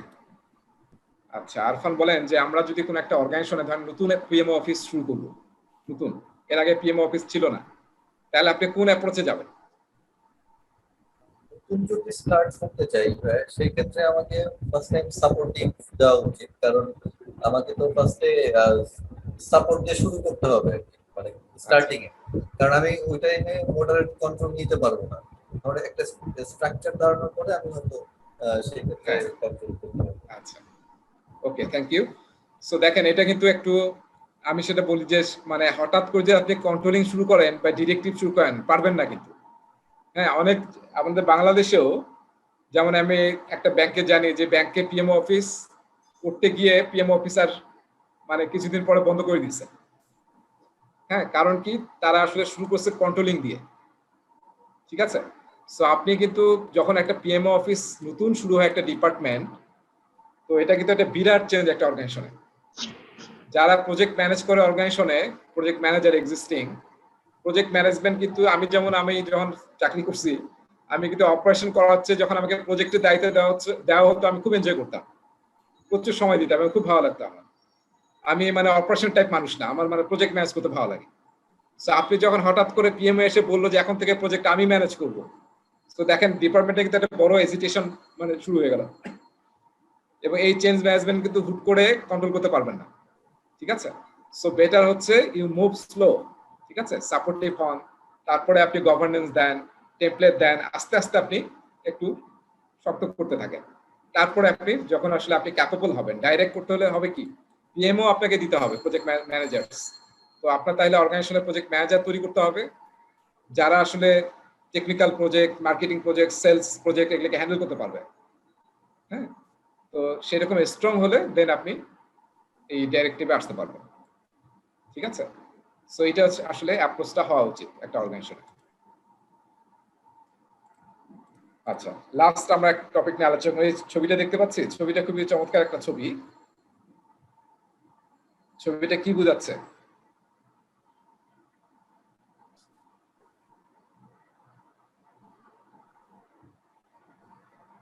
কেউ বলবেন ছবিটা কি বোঝাচ্ছে? কেউ বলেন দেখি। ভাই একটা ব্লকই বাকি আছে, এই ব্লকটা হইলে জিনিসটা ফুলফিল হয়ে যায়। আচ্ছা, এটা খালি চোখে, আর একটু গভীরভাবে চিন্তা করলে কি লেখা আছে এখানে না? সো স্ট্র্যাটেজি এবং ভ্যালু ডেলিভারি, আমরা হচ্ছে স্ট্র্যাটেজি এর মধ্যে ব্রিজ ক্রিয়েট করবে কে? PMO PMO office. হ্যাঁ, project management office, bridge, strategy and value delivery. ঠিক আছে, সো অর্গানাইজেশন স্ট্র্যাটেজি পোর্টফোলিও, সেটিকে আসলে প্রজেক্ট এবং প্রোগ্রামের মাধ্যমে ভ্যালু ডেলিভারি দেওয়ার দায়িত্ব কার? পিএমও অফিসের। ঠিক আছে, এই যে এইটা না থাকলে এই যে দেশের বিভিন্ন প্রজেক্ট যে খালি ওভারল্যাপ হয়, হ্যাঁ, টাকা নষ্ট হয়, এই যে আমি রাস্তাঘাটে গেলে যেটা কথা বললাম, তারপর একটা অর্গানাইজেশন কিন্তু এরকম হয় যে বেনিফিট পাওয়ার কথা পাওয়া যায় না। তো যদি পিএম অফিস থাকে তাহলে সেই ব্রিজটা তৈরি হবে। ঠিক আছে, alright, so this chapter for the time being complete. হ্যাঁ, আমরা চ্যাপ্টার নম্বর 2 দেখলাম। এরপরে আমি থার্ড চ্যাপ্টারে আসবো। এখানে আসলে আমি খুব কম জিনিস পড়াবো, the role of the project manager. Project ম্যানেজারের কাজ আছে নাকি নাই? বুঝছিলাম না ফার্স্ট ক্লাসে যে প্রজেক্ট ম্যানেজারের কাজ নাই, সে খালি বিভিন্ন হুকুম দিয়ে বেড়ায়, এটা করো, ওইটা করো, এটা এইভাবে করো, ওইভাবে করো, এটা হয় নাই, তাই না? Communication is the best responsibility. Hmm, ম্যানেজারের সবচেয়ে বড় রেসপন্সিবিলিটি তো কমিউনিকেশন। হ্যাঁ, মানে একটু কম শোনা যাচ্ছে আরফানের ভয়েস। বললাম যে কমিউনিকেশন করা, কমিউনিকেট করা, এটাই তো প্রজেক্ট ম্যানেজারের সবচেয়ে বড় রোল হয়, বড় কাজ না, বড় কাজ। এবং আমরা আমরা একটা কথা বলছিলাম এই চ্যাপ্টারে, সেটা আছে, একটু সার্চ করে দেখবেন। এই চ্যাপ্টারে বলা আছে 90% of project managers time is communication. ঠিক আছে, external stakeholder, internal stakeholder, team, আপনার স্পন্সর, সিনিয়র ম্যানেজমেন্ট, হ্যাঁ, তারপর vendor, supplier, government, legal team, procurement team, logistic team, এই সবার সাথে কাজ করাই হচ্ছে প্রজেক্ট ম্যানেজারের মেইন কাজ। He is the gateway between the project and other parties, তাই না? সো প্রজেক্ট ম্যানেজার আমরা দেখছি না, ইয়াতে দেখছেন, ওই যে আমি ভাবছিলাম যে ভিডিও দেখাবো, এই যে অর্কেস্ট্রা প্লে হয়, দেখছেন অর্কেস্ট্রা? তখন একজন আসেন লাঠি দিয়ে যেভাবে দেখায়, যখন অর্কেস্ট্রা প্লে করে, সেই অর্কেস্ট্রা যখন প্লে হয় তখন দেখবেন যে মানে প্রায় 100+ পিপুল বিভিন্ন ইনস্ট্রুমেন্ট দিয়ে আছে, তাই না? এবং এই যে স্টিক দিয়ে যে গাইড করতেছে, যাকে যখন গাইড করতেছে সেই টিম কিন্তু তখন সেই ভলিউমে, সেই লেভেলের সাউন্ড করতেছে, তাই না? সো এই যে কন্ডাক্টর, যাকে আমরা বলি কন্ডাক্টর একটা অর্কেস্ট্রার, প্রজেক্ট ম্যানেজার হচ্ছে লাইক দিস কন্ডাক্টর। হ্যাঁ, এই যে নানান অ্যাক্টিভিটি চলতেছে, এই প্রজেক্ট ম্যানেজার, এই কন্ট্রাক্টর যদি তার এই যে ইনস্ট্রাকশন দিচ্ছে, এটা যদি গোলমাল হয়ে যায়, পুরো সাউন্ড কিন্তু গোলমাল হয়ে যাবে, যেটা বের হওয়ার কথা রেজাল্ট সেটা কিন্তু হবে না। ঠিক আছে, সো এখন আমাকে একটা কথা বলেন তো, এই যে প্রজেক্ট কন্ডাক্টর যে অর্কেস্ট্রা রান করতেছে, অর্কেস্ট্রা শো রান করতেছে, এবং ওয়ার্ল্ডে কিন্তু খুবই ফেমাস কন্ডাক্টর আছে, খুবই ফেমাস। হ্যাঁ, মানে যাদের মানে টিকিট কেটে কেটে লাইন ধরে যায় যখন সে কন্ডাক্টর কোনো অনুষ্ঠান করে আর কি। সো এখন বলেন যে কন্ডাক্টর আছে, উনি কি যে 100 ইনস্ট্রুমেন্ট চালানো হচ্ছে এখানে, প্রতিটা ইনস্ট্রুমেন্ট কি চালাতে পারেন এই কন্ডাক্টর? Is he expert? না, না, এক্সপার্ট তো হওয়া ইম্পসিবল। আসলে একটা মানুষের জীবনে হয়তো 2-3টা বা ম্যাক্সিমাম 3-4টা ইনস্ট্রুমেন্ট হতে পারে যেটাতে সে এক্সপার্ট হতে পারে। কিন্তু অ্যাজ এ কন্ডাক্টর আমাকে কিন্তু জানতে হবে যে আসলে কোনটা থেকে কি ধরনের সাউন্ড আউটপুট আসে, তাই না? কোন লেভেলের আউটপুট আসে, এটা কিভাবে কাজ করে, কি ধরনের আউটপুট পাবো আমি, এটা কিন্তু আমাকে জানতে হবে। আমি যদি একটু না জানি, সেই নলেজটা যদি না থাকে, তাই তো আমি আসলে আউটপুটটা পাবো না। সো প্রজেক্ট ম্যানেজারের কিন্তু এরকম হতে হবে, project manager is like contractor. সেরকম না যে প্রতিটা ডোমেনে তাকে এক্সপার্ট হতে হবে, কিন্তু আসলে তাকে জানতে হবে, কমপক্ষে কিছু নলেজ থাকতে হবে। এই জন্য আসলে যে ডোমেনের প্রজেক্ট হচ্ছে, যেমন একটা সিভিলের একটা প্রজেক্ট হচ্ছে কনস্ট্রাকশনের, তো সেটাতে আসলে আমি গিয়ে খুব একটা ভালো ইনপুট দিতে পারবো না, কারণ আমি সিভিলের যে বিভিন্ন কাজগুলো হচ্ছে এটার আসলে আমি খুব কিছু জানি না, ঠিক আছে। কিন্তু যদি একজন সিভিল ইঞ্জিনিয়ার হতেন তাহলে কি হবে, উনি কিন্তু পুরা ওই কনস্ট্রাকশন প্রজেক্টের লাইফ সাইকেলের প্রতিটা জায়গায় ওনার কিছু না কিছু তার কোনো কিন্তু নলেজ আছে। উনি হয়তো এক্সপার্ট না, কিন্তু মানে তার কিন্তু নলেজটা আছে। তো প্রজেক্ট ম্যানেজারের কিন্তু এই যে এত জিনিস নিয়ে কাজ করতে হয়, তার কিন্তু সব ব্যাপারে নলেজ থাকতে হবে। এই এক্সাম্পলটা কিন্তু এই যে কন্ডাক্টর এবং অর্কেস্ট্রা, এই এক্সাম্পলটা কিন্তু এই চ্যাপ্টারের শুরুতেই আছে, দেখবেন, ঠিক আছে। আচ্ছা, আসেন আমরা এই চ্যাপ্টারে একটু ঢুকি যে প্রজেক্ট ম্যানেজার রোল কি। আচ্ছা, তাহলে আমরা এখানে আমি দেখেন এই যে প্রথমে কিন্তু দুইটা জিনিস লিখে রাখছি, যে প্রজেক্ট ম্যানেজার তাকে যেমন তার ম্যানেজমেন্ট স্কিল থাকতে হবে, এই দুইটা কি সেম জিনিস নাকি আলাদা? সিমিলার, কিন্তু তার লিডারশিপ স্কিল থাকতে হবে। This are two different things, আমরা দেখবো এই চ্যাপ্টারে। সো এটা এরকম না, আমরা অনেক জায়গায় এখন দেখবেন যে প্রজেক্ট ম্যানেজার না বলে বলা হয় project leader, not manager. You are talking about leaders. আমরা চাচ্ছি project leader, not project manager. কিন্তু আসলে একজন ভালো প্রজেক্ট ম্যানেজার হতে হলে আপনাকে যেমন ম্যানেজমেন্ট স্কিল থাকতে হবে, এট দ্য সেম টাইম আপনাকে লিডারশিপ স্কিল থাকতে হবে, ভিশনারি। তারপরে সামন থেকে লিড দিতে হবে, কিংবা পিছন থেকে লিড দিতে হবে। কেন পিছন থেকে লিড দিতে হবে? মানে একটা লিডারশিপ স্টাইল আছে যেটা অ্যাজাইলে সবচেয়ে বেশি ইউজ হয়, কেউ জানেন সেটা? লিডারশিপে অনেক স্টাইল আছে, হ্যাঁ, সার্ভেন্ট লিডারশিপ। সার্ভেন্ট লিডারশিপ একটা লিডারশিপ স্টাইল, যেখানে আসলে আমরা পিছন থেকে কি করি, টিমকে প্রমোট করি, টিমকে সাপোর্ট দিই, টিমের কি লাগবে সেটা আমি দেখি, আমার কি না, আমার অর্ডার দেওয়া বা আমি হুকুম দেবে এরকম কিছু না, বরং আমি টিমের কোনটা সবচেয়ে ভালো হবে সেই ব্যবস্থাটা আমি করবো। টিম আমার সবার সামনে, টিমের প্রয়োজনটা, তারপরে আমি। তো সেটাকে বলে সার্ভেন্ট লিডারশিপ, যেটা অ্যাজাইল ফলো করে। আর এখানে একটা কথা বলি নেই, আমরা এই চ্যাপ্টারে দেখবেন যে অনেক লিডারশিপ স্টাইলের কথা বলা আছে, আমি আজকে একটু পড়াবো। তো পিএমআই দৃষ্টিভঙ্গি হচ্ছে এরকম যে আসলে বেসড অন সিচুয়েশন আপনাকে বিভিন্ন লিডারশিপ স্টাইল বিভিন্ন সিচুয়েশনে অ্যাপ্লাই করতে হবে। কোনো একটা ডেডিকেটলি অ্যাপ্লাই করবে এরকম না, যখন যেটা লাগবে ইউ ক্যান অ্যাপ্লাই দ্যাট। তো সব লিডারশিপ স্কিলই আপনাকে জানা দরকার, এবং যখন যেটা লাগবে সিচুয়েশন বেস আপনাকে সেটাকে অ্যাপ্লাই করতে হবে। এটা হচ্ছে আমাদের পিএমআই, মানে কি বলবো এটাকে, পিএমআই ইজম। আর অ্যাজাইল ইউজ করা হচ্ছে সার্ভেন্ট লিডারশিপ। ওকে, এতক্ষণ এসব কথা বললাম, এই যে আমরা বললাম যে এই যে অর্কেস্ট্রার কথা বললাম না, যে আসলে মেম্বারশিপ, এই যে অর্কেস্ট্রা যে বিভিন্ন মেম্বার আছে কার কি রোল সেটা তাকে জানতে হবে, টিমের প্রতি তার দায়িত্ব কি সেটাকে বুঝতে হবে, এবং কমপক্ষে তার নলেজ এবং স্কিল থাকতে হবে প্রতিটা ব্যাপারে, যাতে সে কোনো কিছু ইনপুট দিতে পারে বা হেল্প করতে পারে বা গাইড করতে পারে। আচ্ছা, দেখেন এখানে খুবই সুন্দর একটা ডেফিনেশন আছে পিএমবকে। The project manager is the person assigned by the performing organisation, ঠিক আছে, to lead the team that is responsible for achieving the project objectives. So project ম্যানেজারের দিস ইজ দ্য ডেফিনেশন। আর একটা অর্গানাইজেশনে কিন্তু ফাংশনাল ম্যানেজার আছে, তারপরে operational manager আছে, তাদের রেসপন্সিবিলিটি ডিফারেন্ট। ফাংশনাল ম্যানেজারের দায়িত্ব কি? Focuses on providing management oversight for a function or business unit. হ্যাঁ, ফাইন্যান্স ম্যানেজার, ঠিক আছে, এইচএম ম্যানেজার, তারা কিন্তু তাদের বিজনেস নিয়ে দেয়ার ফোকাস। আর operation manager are responsible for ensuring that business operations are running efficiently, সেটা হচ্ছে অপারেশনস ম্যানেজারের দায়িত্ব। আর প্রজেক্ট ম্যানেজার দায়িত্ব কি? যে প্রজেক্ট লিড দেবো টিমকে, লিড দিয়ে আমি প্রজেক্ট অবজেক্টিভ অ্যাচিভ করবো, সেটা হচ্ছে প্রজেক্ট ম্যানেজারের দায়িত্ব। So this three are actually different roles. এখন আমি মানে অনেক সময় দেখি অনেকেই ভাবে যে আমি তো আসলে manager, so I can be also a good project manager. যেহেতু প্রজেক্ট ম্যানেজার শব্দের সাথে কি আছে, প্রজেক্ট ম্যানেজার দুইটা শব্দ না, প্রজেক্ট আর ম্যানেজার। আমি যেহেতু অলরেডি 10 বছর 15 বছর এক্সপিরিয়েন্স আছে অ্যাজ এ ম্যানেজার, তার মানে আমি also a good project manager. This is not true. হ্যাঁ, কারণ প্রজেক্ট ম্যানেজমেন্টও কিন্তু বিশাল একটা ডিসিপ্লিন। এবং আমরা একটু পরে দেখবো যে একটা ভালো প্রজেক্ট ম্যানেজার হওয়ার জন্য পিএমআই বসে একটা আয়রন ট্রায়াঙ্গেল আইডেন্টিফাই করছে, যেটাকে বলা হয় পিএমআই ট্যালেন্ট ট্রায়াঙ্গেল। সেই ট্যালেন্ট ট্রায়াঙ্গেলে কিন্তু 3টা কম্পোনেন্ট আছে ট্রায়াঙ্গেলের।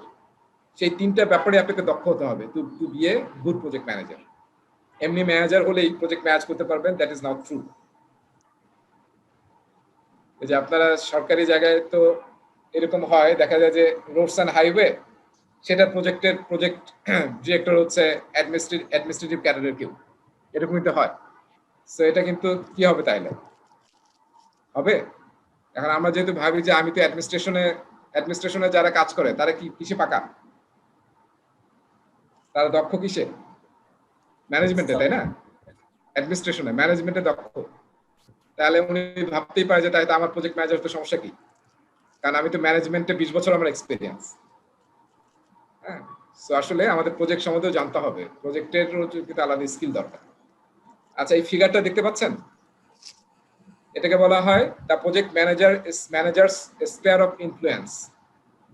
দেখেন, প্রজেক্ট ম্যানেজারকে কিন্তু নানান ধরনের লোকজনের সাথে কাজ করতে হয়। This all are stakeholders. স্টেক হোল্ডারের সঙ্গে তো আমরা আলোচনা করছিলাম মনে হয়, তাই না? স্টেক হোল্ডার কে? যার প্রজেক্টে কোনো ইন্টারেস্ট আছে এবং প্রজেক্টের আউটপুট দ্বারা পজিটিভলি নেগেটিভলি ইম্প্যাক্টেড হতে পারে, তাকে আমরা বলি stake holder.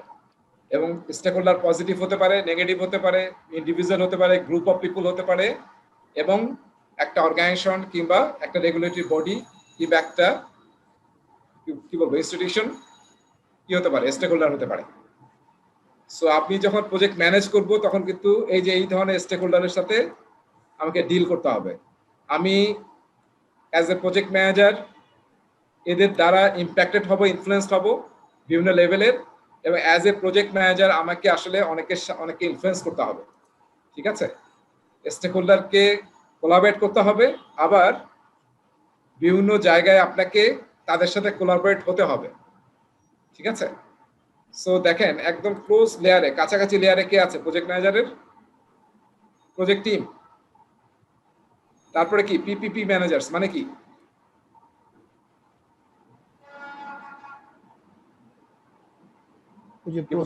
Procedure policy manager, procedure policy. না, আমরা আর কি হতে পারে? ওই যে আমরা বলছিলাম portfolio manager, programme manager, project manager.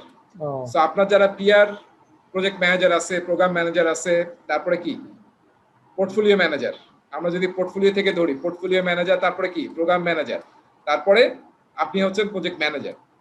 এবং অনেক সময় একটা প্রোগ্রামের আন্ডারে কি হবে, অনেকগুলো প্রজেক্ট চলবে, মানে দোজ আর ইয়োর পিয়ার্স, যারা অন্য প্রজেক্টের পিএম। সো এরা কিন্তু আপনার সাথে ক্লোজলি কাজ করতে হবে এদের সাথে। সো তারাকে আমরা বলতেছি পিপিপি ম্যানেজার্স। আর রিসোর্স ম্যানেজার কারা? আপনার প্রজেক্ট কি আপনি একা করবেন, নাকি bunch of people will work with you? Those are resource, তাই না? এবং সেটা কোথা থেকে আসবে, কে দিবে আপনাকে? অর্গানাইজেশনের রিসোর্স ম্যানেজার যারা এইচআর বা রিসোর্স ম্যানেজার, তারা আপনাকে দিবে। আবার রিসোর্স মানে যদি মানুষের বাইরে আমরা চিন্তা করি, বিভিন্ন ম্যাটেরিয়াল, সেটা কে দিবে? Procurement department, logistic. এই দুইটা ডিপার্টমেন্টের সাথে যদি আপনি ক্লোজলি কাজ করতে না পারেন, আপনি কোনোভাবেই প্রজেক্ট সাকসেসফুল করতে পারবেন না। পারবেন? হ্যাঁ, আপনি মানুষ পাবেন না, তারপরে আপনি দক্ষ লোকজন পাবেন না, তারপরে আপনি বাজেট পাবেন না, ম্যাটেরিয়াল পাবেন না, তাহলে how do you run the project? ঠিক আছে? সো এরা একদম আপনার ক্লোজ সার্কেলের মধ্যে আছে। এরপরে হচ্ছে PMO office, steering committee, governing bodies এবং স্পন্সর, যিনি প্রজেক্টে বাজেট দেন, ফান্ড দেন। ঠিক আছে? তার বাইরের লেয়ারে কারা আছে?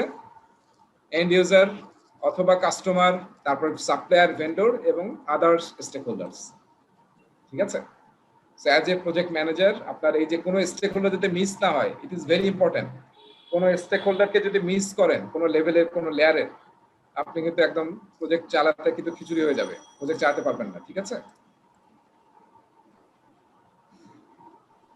যে ভাই, আমার একটা কোশ্চেন ছিল। অবশ্যই, হ্যাঁ বলো, কোশ্চেন চাচ্ছি। হ্যাঁ, আচ্ছা, পোর্টফোলিও ম্যানেজার এবং প্রোগ্রাম ম্যানেজার, এটার কোনো স্ট্যান্ডার্ড নাম্বার আছে যে এতগুলো প্রজেক্ট হইলে পোর্টফোলিও হবে, এতগুলো প্রোগ্রাম হবে? না না, এটা অর্গানাইজেশন নিজে ডিফাইন করবে আর কি। হ্যাঁ, আর বই আছে, মানে আমাদের পিএমআই গাইডলাইন বই আছে, যেমন আপনার পোর্টফোলিওর উপর একটা বই আছে, প্রোগ্রামের উপর একটা বই আছে, তারপর অর্গানাইজেশনাল প্রজেক্ট ম্যানেজমেন্টের উপর একটা বই আছে, আর হচ্ছে অর্গানাইজেশনাল পোর্টফোলিও, প্রোগ্রাম এবং প্রজেক্ট কিভাবে ম্যানেজ হবে তার উপর একটা সেপারেট স্ট্যান্ডার্ড আছে পিএমআই। তার মানে 4-5টা কিন্তু ডকুমেন্ট আছে যেটা আপনাকে হেল্প করতে পারে এই সমস্ত ডিসিশন নেওয়ার জন্য। হ্যাঁ, কিন্তু আসলে পুরোটা ডিপেন্ড করবে আপনার অর্গানাইজেশনের উপরে এবং কি ধরনের প্রজেক্ট হয়, কয়টা প্রজেক্ট হয়, এসব উপর ডিপেন্ড করবে। তারপরে যেমন আমাদের বিশেষ করে বিভিন্ন কর্পোরেটে দেখা যায় একজন প্রজেক্ট ম্যানেজার একসাথে অনেকগুলো প্রজেক্ট ম্যানেজ করে, তাই না? আমরা যেমন দেখছিলাম যে রবিতে দেখতে পাচ্ছিলাম যে অনেক প্রজেক্ট ম্যানেজার এরকমও আছে তার আসলে মানে জীবনের কোনো নাই, অফিস টাইমিংও নাই, তার ওয়ার্ক লাইফের কোনো ব্যালেন্স নাই, 4-5টা বিরাট প্রজেক্ট রান করতেছে। তো একটা লোক যদি 4টা বা 5টা প্রজেক্টের প্রজেক্ট ম্যানেজার হয় তার আসলে তো ঘুমানোর সময় থাকার কথা। তো এটা কিন্তু হয়। তা আমরা আসলে বলছিলাম যে 2.5 বা 2টার বেশি যাতে প্রজেক্ট ম্যানেজার কেউ না হয় একসাথে, এটা আমরা বলছিলাম। আর যদি অ্যাজাইল ফলো করেন, অ্যাজাইলে আসলে সবসময় বলা হয় একটা প্রজেক্টের প্রজেক্ট ম্যানেজার একজনই হবে ডেডিকেটেড, এই 2-3টা প্রজেক্টে সে লিড দিবে, তাইলে আসলে কোনো ভালো কাজ হবে না। ডেডিকেটেড টিম হতে হবে, ডেডিকেটেড প্রজেক্ট ম্যানেজার হতে হবে। তো সেটা আমরা পড়বো যখন অ্যাজাইলের কনসেপ্টগুলো পড়বো। ঠিক আছে, তো এখানে আসলে প্রজেক্ট ম্যানেজারের কি আছে, এটা স্পেয়ার অফ ইনফ্লুয়েন্স, যে কথাগুলো বললাম যে আপনার প্রজেক্টের কিছু দায়িত্ব আছে, অর্গানাইজেশনের দায়িত্ব আছে, আপনি নলেজ ট্রান্সফার করবেন, অর্গানাইজেশন থেকে নলেজ নেবেন, আপনি অ্যাডভোকেসি করবেন, ট্রেনিং দিবেন, এসব কাজ কিন্তু প্রজেক্ট ম্যানেজার অর্গানাইজেশনের পার্সপেক্টিভে। ইন্ডাস্ট্রি, যে ইন্ডাস্ট্রিতে কাজ করতেছেন সেই ইন্ডাস্ট্রির সাথে কিন্তু আপনাকে ট্যাগ থাকতে হবে, ভেরি ইম্পর্টেন্ট। আমরা অনেক সময় বড় একটা চাকরি পাইছি, বড় একটা জায়গায় আছি, বেতন ভালো পাচ্ছি, ইন্ডাস্ট্রির সাথে আমার কোনো যোগাযোগ নেই। ধরেন আমি সিকিউরিটিতে কাজ করি, বা আমি প্রজেক্ট ম্যানেজমেন্টে কাজ করি, বা আমি সিভিলে কাজ করি, কিন্তু আমার সিভিল ইন্ডাস্ট্রির সাথে কোনো যোগাযোগ নেই, এরকম কিন্তু করলে কিন্তু হবে না। কিন্তু হ্যাঁ, আপনার ইন্ডাস্ট্রি ট্রেন্ডগুলো জানতে হবে, না তো আপনি ভালো করতে পারবেন না। আবার আপনি যদি কোনো কারণে আপনার চাকরি যায়, আপনি আবার সেই ইন্ডাস্ট্রিতে কিন্তু ফিরে যেতে হবে, তখন কিন্তু ইউ উইল স্ট্রাগল। ঠিক আছে, সো এটাও কিন্তু একটা বড় দায়িত্ব আছে প্রজেক্ট ম্যানেজারের, যে ইন্ডাস্ট্রিতে এখন সবচেয়ে ভালো কি চলতেছে সেটা যাতে আপনার প্রজেক্টে আপনি রান করতে পারেন। তারপরে প্রফেশনাল ডিসিপ্লিন, আপনি যে প্রফেশনে আছেন ওই ডিসিপ্লিনে যদি আপনি নলেজ শেয়ার করতে পারেন বা নলেজ আপনার নিতে পারেন যেটা আপনার প্রজেক্টে হেল্প হবে, বা সেই প্রফেশনাল আপনি হেল্প করতে পারেন, উল্টা কিন্তু দেওয়া এবং নেওয়া, ঠিক আছে, সেরকম করতে হবে আর কি। এবং অ্যাক্রস ডিসিপ্লিন থাকতে পারে, অনেক নলেজ এরকম থাকতে পারে, গ্যাদার করতে পারেন আপনি, যেটা you can contribute across discipline, সেটা অবশ্যই ইউ শুড ডু দ্যাট। আচ্ছা, আমি যে কথাটা বলতেছিলাম যে all managers cannot be good project manager. Project manager হতে হলে এই যে পিএমআই ট্যালেন্ট ট্রায়াঙ্গেল, এটার 3টা দেখেন, 3টা এরিয়াতে আপনাকে এক্সপার্ট হতে হবে। ঠিক আছে, তাহলে প্রথমটা কি দেখেন, technical project management. That means হচ্ছে প্রজেক্ট কিভাবে ম্যানেজ করতে হয়, what are the processes, what are the knowledge areas, what are the phases, কিংবা এই যে আমরা বলছিলাম ডিজাইন প্যাটার্ন, ইনিশিয়েশন থেকে ক্লোজিং, এবং কোন প্রসেসটা কিভাবে করতে হবে, কোথায় কোন টুল টেকনিকটা সবচেয়ে ভালো হবে, তারপর কোন লাইফ সাইকেলটা আপনি ইউজ করবেন। লাইফ সাইকেল মনে আছে? প্রজেক্ট লাইফ সাইকেল কয় প্রকার ছিল?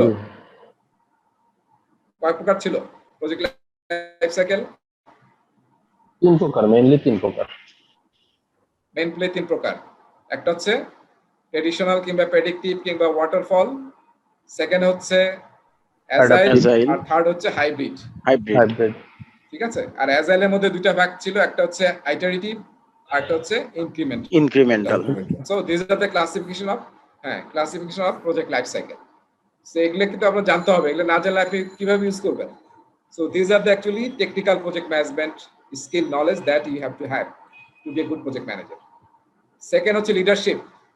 শুধু ম্যানেজমেন্ট স্কিল থাকলে হবে না, you have to be a good leader. আমরা একটু পরে দেখবো যে লিডার আর ম্যানেজারের মধ্যে কি কি ক্যারেক্টারিস্টিক ডিফারেন্স থাকে, আমরা অনেকে জানি। ঠিক আছে, আর থার্ড হচ্ছে স্ট্র্যাটেজিক এন্ড বিজনেস ম্যানেজমেন্ট। এই যে আমি একটু আগে বলছিলাম, আপনাকে লজিস্টিক জানতে হবে, আপনাকে ফাইন্যান্স বুঝতে হবে, অ্যাকাউন্টিং বুঝতে হবে, তারপরে এনপিভি, যে আমরা এগুলো কিন্তু আগেও দেখছি, তাই না? এনপিভি বুঝতে হবে, তারপরে হচ্ছে যে আপনার অর্গানাইজেশন কিভাবে কাজ করে সেটা বুঝতে হবে, তারপরে লিগাল জিনিস বুঝতে হবে আপনাকে, কারণ আপনাকে কন্ট্রাক্ট সাইন হবে অনেক, সেই কন্ট্রাক্টগুলোতে অন্তত বুঝতে হবে আপনাকে কিভাবে আপনি কাজ করবেন। সো নানান বিষয়ে কিন্তু প্রজেক্ট ম্যানেজারকে জানতে হয়। ঠিক আছে, সো আর প্রজেক্ট যেহেতু স্ট্র্যাটেজির সাথে কানেক্টেড, সো আপনাকে স্ট্র্যাটেজি এবং বিজনেস ম্যানেজমেন্ট বুঝতে হবে, জানতে হবে। ঠিক আছে? So this are the 3 core area যে ব্যাপারে আপনাকে এক্সপার্ট হতে হবে to be a good project manager. So এটাকে আসলে পিএমআই নাম দিছে পিএমআই ট্যালেন্ট ট্রায়াঙ্গেল। ঠিক আছে? এটা আপনারা এখন শুনলাম, তো এটা কিন্তু পিএমআই এর সাথে কানেক্ট থাকলে সবসময় দেখবেন যে তিনটার বিভিন্ন জায়গায় অ্যাপ্লিকেশন আছে তিনটার, এবং পিএমআই যত ট্রেনিং হয়, যত ইনিশিয়েটিভ হয়, ঠিক আছে, এবং আমরা একটা শব্দ বলছিলাম না, পিডিইউ, যে আপনি যদি পিএমপি পাস করেন তাহলে কিন্তু আপনাকে প্রতি বছর 3 বছর পর পর রিনিউ করতে হবে, এবং আপনাকে 60 পিডিইউ রান করতে হবে রিনিউ করার জন্য, প্রফেশনাল ডেভেলপমেন্ট ইউনিট।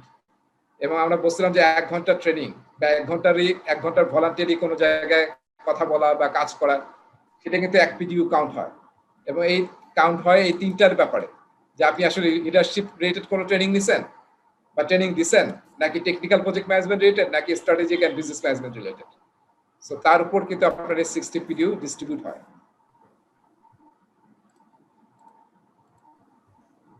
তাইলে আমরা কি এই যে আমরা কিন্তু এইটার ব্যাপারে এবং লিডারশিপ, এই দুইটা ব্যাপারে কিন্তু আমরা অনেক শিখবো। এই যে আমরা যে কোর্সটা করতেছি এখন, এই দুইটা আসলে মেইন কভার করবো আমরা। ঠিক আছে? আর এর সাথে এগুলো কভার হবে। বিজনেস এনভায়রনমেন্ট নামে যে একটা টপিক ডোমেইন আছে এখন, সেটাতে কিন্তু আমরা এই কথাগুলো নিয়ে আলোচনা করব। সো আমরা আসলে এই ট্রায়াঙ্গলের সবকিছু টাচ করবো আমাদের এই কোর্সে। সো দ্যাটস ওয়াই আপনি যখন এই কোর্সটা করবেন এবং পিএমপি সার্টিফাইড হবেন, world will recognise you that আপনি আসলে ভালো প্রজেক্ট ম্যানেজার, ভালো প্রজেক্ট লিডার। অলরাইট, এটা কি লেখা আছে এখানে?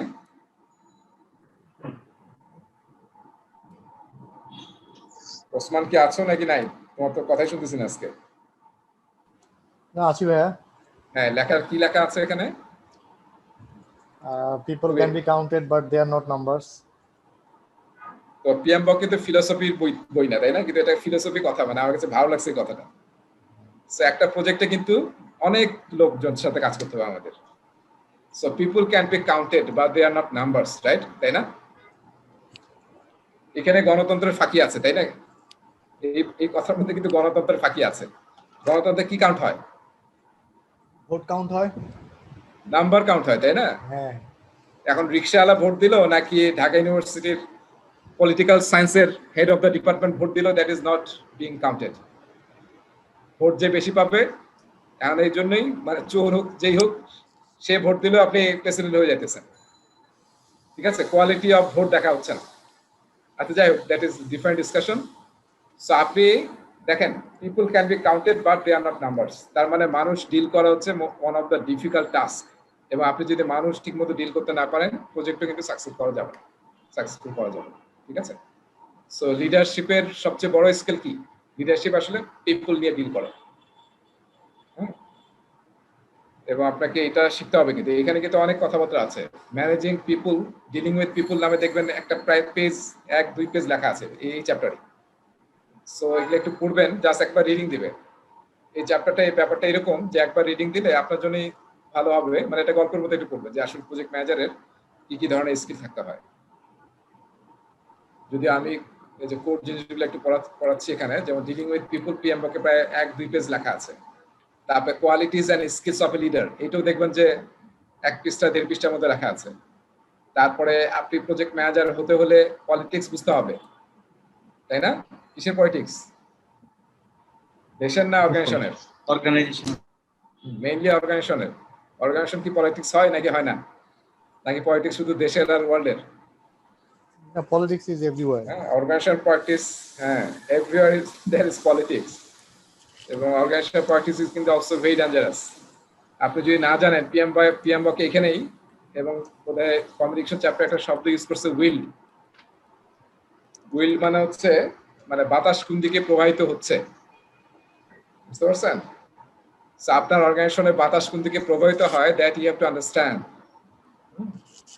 আপনি জানেন না, বোঝেন না, একটা মিটিং এ এমন কথা বলে ফেললেন যারা আসলে এরপরে আপনার চাকরি নেই, বুঝতে পারছেন?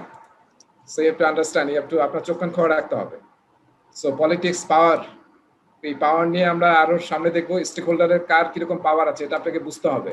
কারণ সেই পাওয়ারের সাথে রিলেট করে এই যে আমরা একটা দেখবো, ম্যাপিং দেখবো, যেটাকে বলে পাওয়ার ইন্টারেস্ট গ্রিড। এদিকে থাকে পি, এদিকে থাকে আই, পাওয়ার ইন্টারেস্ট গ্রিড। এবং স্টেনহোলকে আমরা দেখি যে যারা আসলে পাওয়ার বেশি, ইন্টারেস্ট বেশি, পাওয়ার বেশি, ইন্টারেস্ট বেশি, কোন জায়গায়? এই জায়গাটাতে, এই কোয়াড্রেন্টে, তাদেরকে কিন্তু আমাদের ক্লোজলি মনিটর করতে হবে। সো আপনাকে জানতে হবে আসলে কার কিরকম পাওয়ার আছে, নাহলে কিন্তু আপনার মিস হয়ে যাবে কাকে কিভাবে ম্যানেজ করবেন। এবং গেটিং থিংস ডান, একজন লিডারের সবচেয়ে বড় স্কিল কি? Getting things done. At the end of the day আপনাকে তো দায়িত্ব ফিল আপ করতে হবে, কাজ শেষ করতে হবে, আদারওয়াইজ নাথিং উইল হ্যাপেন। ঠিক আছে? আর আমরা প্রজেক্টের ডেফিনেশন বলছিলাম এন্ডেভিয়ার, গেটিং থিংস ডান। ঠিক আছে? সো এইটা নিয়ে কিন্তু পিএমবকে 3-4 পৃষ্ঠা লেখা আছে। এই তিনটা যে আমি এখানে কথা বললাম লিডারশিপ স্কিলের, dealing with people, qualities and skills of a leader, and politics, power and getting things done. So kindly একটু পড়ে নেবেন আপনারা। এইবার আসেন লিডার এবং ম্যানেজমেন্টের মধ্যে পার্থক্য।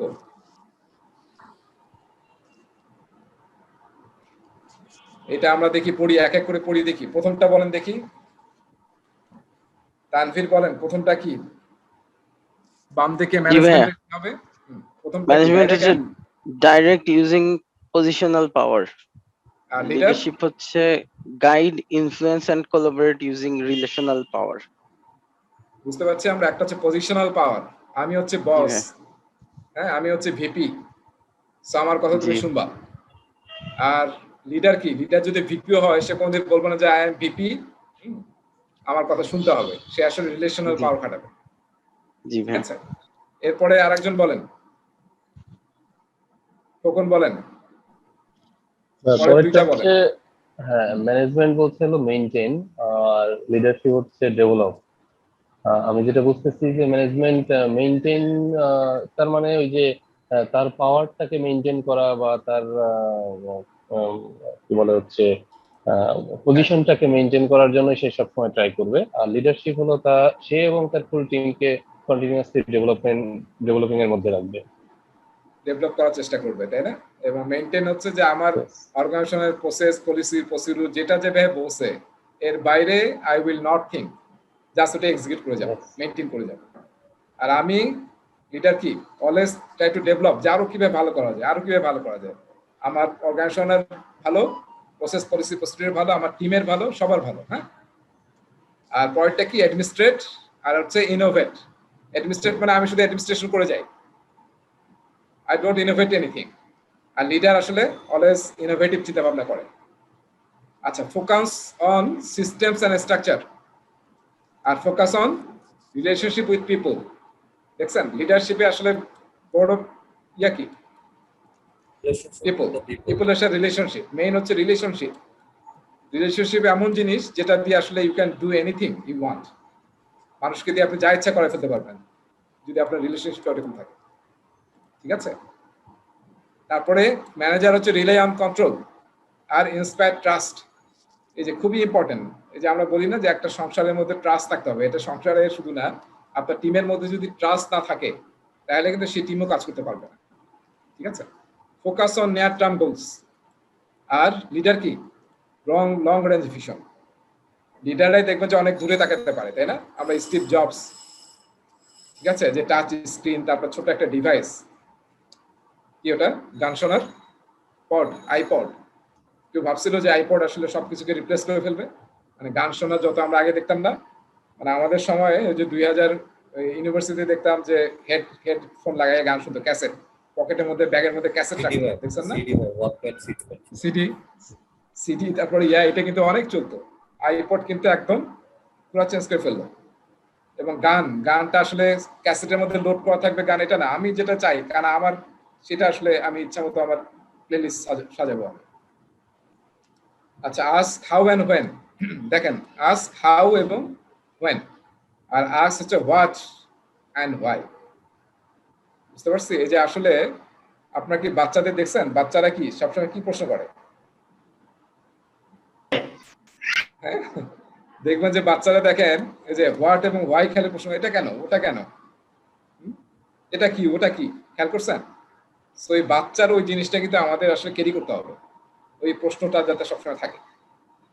সো আমি নেক্সট ক্লাসে আজকে যা পড়াবো, নেক্সট ক্লাসে আপনাদের সবার একটা দায়িত্ব আছে, সেটা হচ্ছে যে সবাই আমাকে এই যে যা পড়াইছি তার উপরে একটা করে প্রশ্ন করবেন। সবার কাছে আমি প্রশ্ন নেব যে এই যে আমি পড়ালাম এটার কি প্রশ্ন আছে আপনার, ঠিক আছে?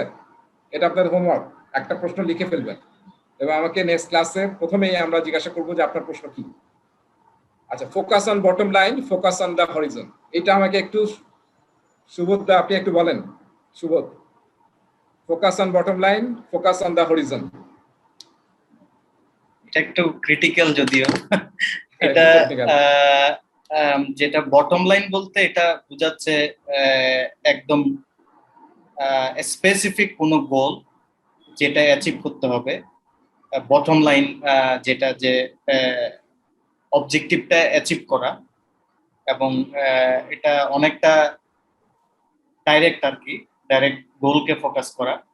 আর লিডারশিপ বেসিক্যালি এটা কোনো বাইন্ডিংস না, যে এটা কিন্তু বিয়ন্ড বটম লাইন কাজ করবে, মানে একটা হরাইজন্টাল মানে গোলের চেয়েও বেশি ভ্যালু অ্যাড করবে, এই টাইপের আমার যেটা মনে হচ্ছে।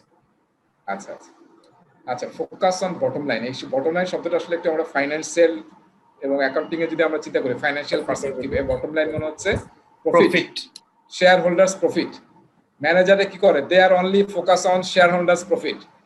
যা আমরা তো জানি তাই না যে বিজনেসের উদ্দেশ্য কি, এন্টারপ্রেনারশিপের ম্যাক্সিমাইজিং প্রফিট, তাই না? বিজনেস করি কেন, ম্যাক্সিমাইজিং প্রফিট। তো তাদের ফোকাস হচ্ছে বটম লাইন, আমার শেয়ার হোল্ডাররা, আমার মালিক, আমার ওনার কিভাবে বেনিফিটেড হবে। আমার মানুষ বাঁচতো না মূল্য, that is not their focus, but leaders they actually focus on the horizon. যে আমার শুধু একটা মানুষ একটা শ্রেণীর জন্য কাজ করবে এটা না, I will work for everyone.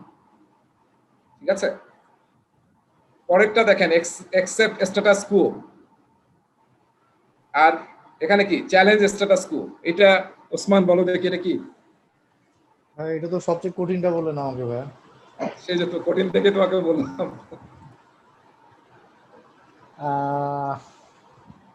Status কো শব্দটার অর্থটা আমরা হয়তো অনেকে জানি কিনা। স্ট্যাটাস কো মানে হচ্ছে এক্সিস্টিং সিস্টেম, এক্সিস্টিং যা আছে সেটাই ফলো করা, এক্সেপ্ট এক্সিস্টিং স্ট্যাটাস কো। এখন যে অবস্থা আছে, এখন যে প্রসেস আছে ওইটি আমরা ফলো করব, ঠিক আছে? আর চ্যালেঞ্জ স্ট্যাটাস কো তার মানে ডেভেলপমেন্টের জন্য কাজ করা। এখন যেটা আছে এটাকে আমরা হয়তো চ্যালেঞ্জ করে নতুন কিছু ভালো কিছু ডেভেলপ করতে পারবো। হ্যাঁ, মানে আমরা অলওয়েজ এটা কিন্তু এটা খুব একটু মাথায় রাখেন, পরীক্ষায় এটা থেকে একটা দুটো প্রশ্ন পাবেন চ্যালেঞ্জ স্ট্যাটাস কো থেকে। এটা নিয়ে আমরা স্টুডেন্ট ম্যানুয়াল যখন পড়বো তখন একটা দেখবো যে টপিক আছে প্রায় হাফ পেজ। চ্যালেঞ্জ স্ট্যাটাস কো এটা আসলে অ্যাজাইল টিমের একটা বৈশিষ্ট্য, অ্যাজাইল টিমের স্পেশালি। তো এটা অ্যাজাইলের মধ্যে রাখার দরকার নাই, এটা আসলে সবারই লিডারদের বৈশিষ্ট্য। এটা তারা প্রশ্ন করবে, হ্যাঁ অনেকদিন ধরে আমরা একটা প্রসেসেই কাজ করে যাচ্ছি, ওয়াই নট নিউ প্রসেসেস। অনেকে জানেও না যে এটা কেন করতেছি, যে এখানে সাইনটা লাগে কেন লাগে, এটা কি কোনো দরকার আছে কি নাই, সেটা কিন্তু আমরা কোনো ভেরিফাই করি না। দেখবেন অর্গানাইজেশন অনেক প্রসেস চলতে থাকে যেটা দিনের পর দিন চলতে থাকে, সেটা কেউ এখন জানেও না যে এটা করলে কি না করলে কি। প্রশ্ন করলে বলবে যে এটা যেহেতু হয়ে আসতেছে, তো আমরা সেজন্য আমরা করে যাচ্ছি, কিন্তু এটা করলে কি হয় আর না করলে কি হয় সেটা nobody is asking question about this. So you have to always challenge status quo. কেন করতেছে এই চ্যালেঞ্জটা?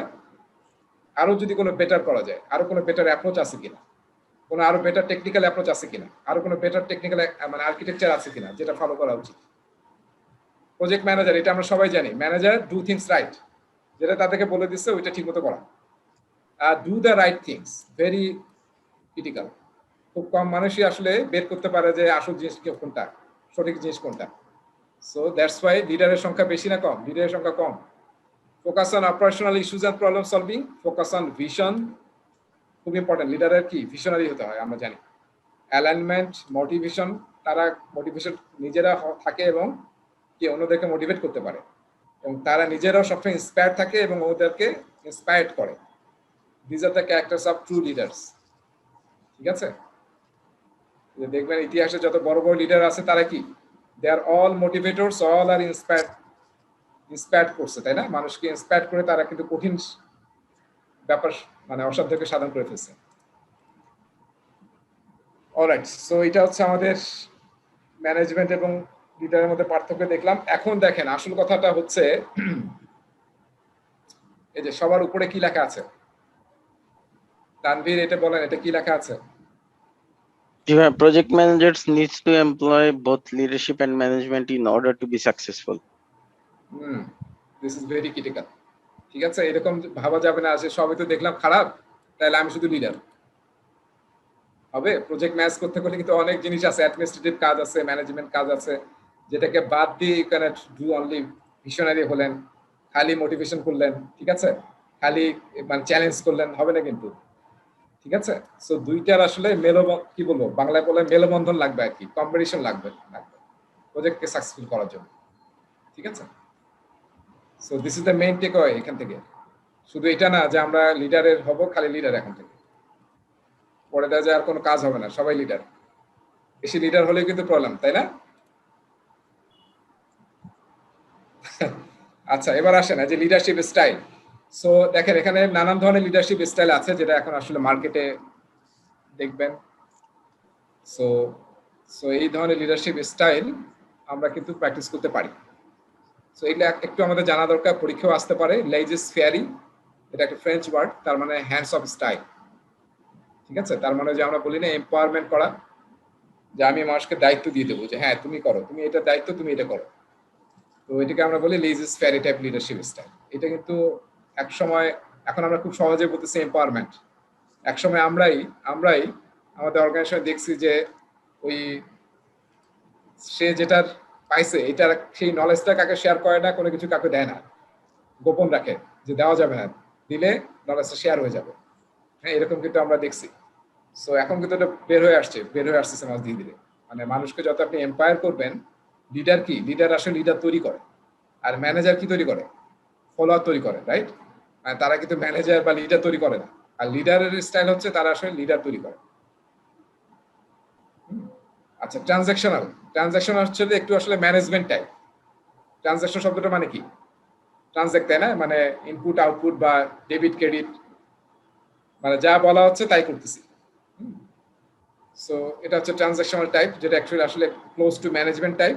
আর ট্রান্সফরমেশনাল, এটা আসলে রিলেটেড টু ওই লিডারশিপের যে স্কিলগুলো আমরা দেখলাম সেটা আসলে ট্রান্সফরমেশনাল। আর সার্ভেন্ট লিডার আমরা যেটা বলছিলাম, যেখানে আসলে আমরা টিমকে সবচেয়ে প্রায়োরিটি দেব। হ্যাঁ, এবং একটা সুন্দর কথা আছে যেটা অ্যাজেল প্র্যাকটিস গাইডে আছে, যেটাকে বলে অক্সিমরনিক ওয়ার্ড। অক্সিমরনিক শব্দটার অর্থ কেউ জানি? অক্সিমরনিক, সার্ভেন্ট লিডারশিপটাকে আমরা, সার্ভেন্ট লিডারের ডেফিনিশনটা এরকম যে আমি আসলে পিছন থেকে অ্যাজ এ সার্ভেন্ট কাজ করব তোমাদের জন্য, but I am the leader. তো মানেটা কি হলো, আমি সার্ভেন্ট আবার আমি লিডার। আমি কাজ করতেছি পিছন থেকে, আমি আসলে আমার টিমের সবচেয়ে ভালো দেখতেছি, তাদের মোটিভেশন, তাদের গ্রোথ, তাদের development, not my, I am not concerning about my development, মানে আমার জন্য না, মানুষের জন্য করতেছি। সো অক্সিমরনিক বলে, যেটা আসলে মানে এমনি যদি বাংলায় আপনি অনুবাদ করেন সাধারণভাবে, তাহলে মনে হবে যে it is making no sense বা নেগেটিভ কথা বলতেছে, ট্রু না, কিন্তু আসলে ট্রু।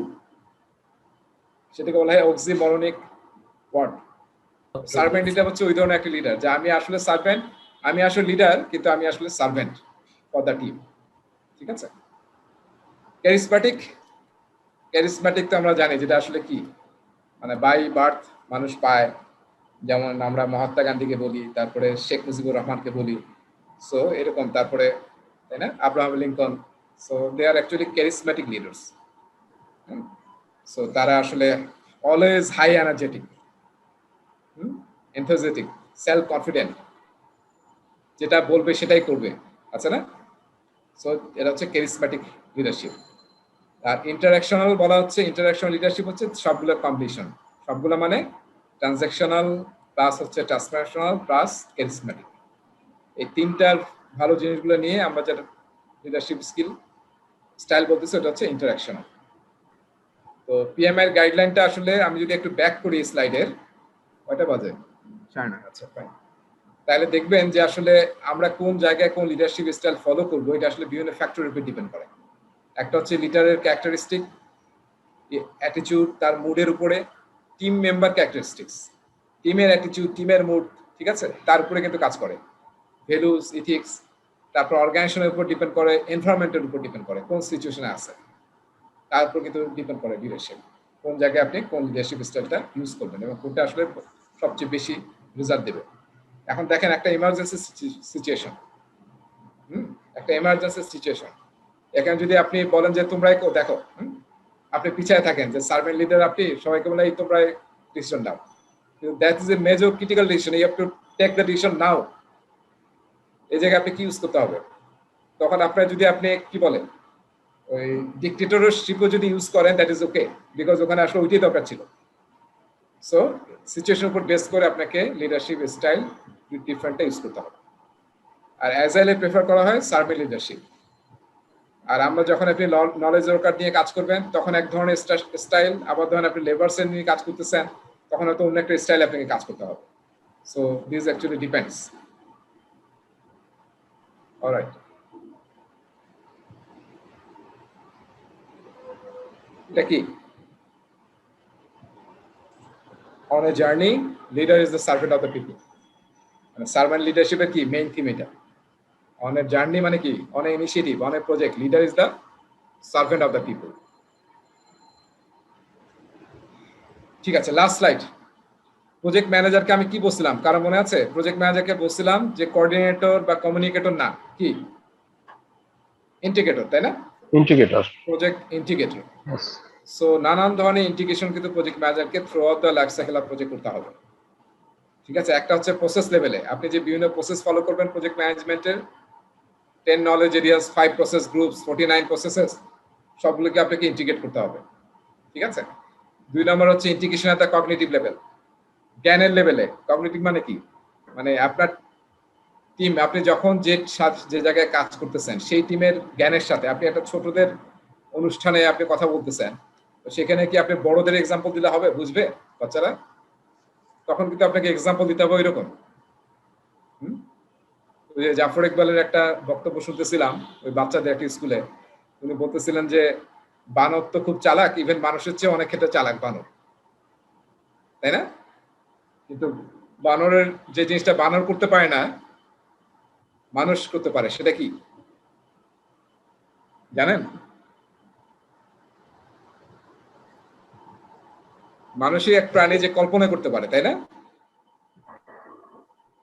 কল্পনা করতে পারে, উনি বলতেছিলেন আর কি যে কল্পনা করতে পারে, মানে বই পড়ার বলতেছিলেন যে আপনার, তোমরা যদি বই পড়ো, একটা যদি মুভি দেখি, একটা যদি ইউটিউবে ভিডিও দেখি, তাহলে আসলে কল্পনা শক্তি সেভাবে বাড়ে না। কিন্তু যখন আপনি একটা বই পড়বেন, একটা সিনারিও দেখতেছেন বইয়ের মধ্যে একটা, তখন কিন্তু আপনার কল্পনা শক্তি দিয়ে আপনাকে কল্পনা শক্তিতে এক্সারসাইজ হচ্ছে।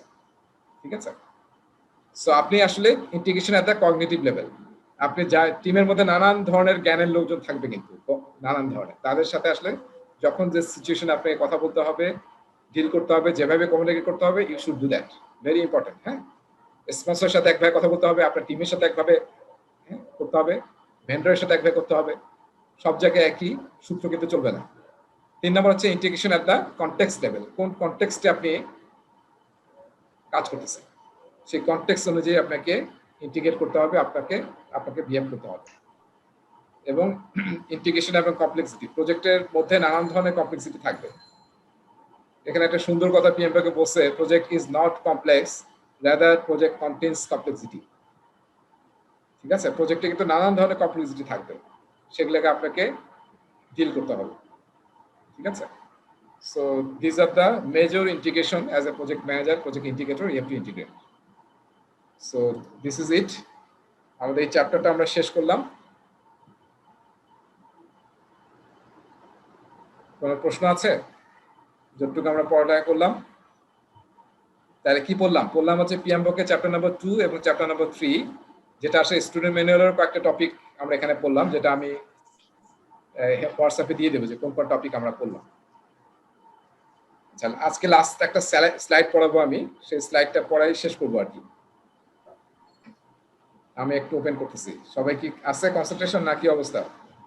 জি ভাই, জি ভাইয়া। ঠিকঠাক। ফাইন, সবাই ঈদে ভালো খাওয়া দাওয়া করে কি অল এনার্জেটিক নাকি? আচ্ছা, এই স্লাইডের মধ্যে আছে, আমি একটু যাই, এখানে আমরা একটু আলোচনা করি, মানে আমাদের একটু অ্যাজাইলে আজকে ঢুকতেই হবে, না এটা হবে না। আচ্ছা, অ্যাজাইল ম্যানিফেস্টোর আমরা ইয়া করছি তাই না, সাইটের একটা লিংক দিছিলাম, কেউ দিয়েছিলেন অ্যাজাইল ম্যানিফেস্টোতে? জি ভাইয়া গেছিলাম। সো অ্যাজাইল কিন্তু আমাদের সবাইকেই বুঝতে হবে, জানতে হবে, কারণ অ্যাজাইল এখন আর শুধু যদিও সফটওয়্যার বা আইটি ইন্ডাস্ট্রি থেকে আসছিল, এটা কিন্তু এখন সব ইন্ডাস্ট্রিতে কিন্তু ইউজ হচ্ছে এবং পুরো অর্গানাইজেশনকে চেঞ্জ করে দিচ্ছে অ্যাজিলিটি। ঠিক আছে, সো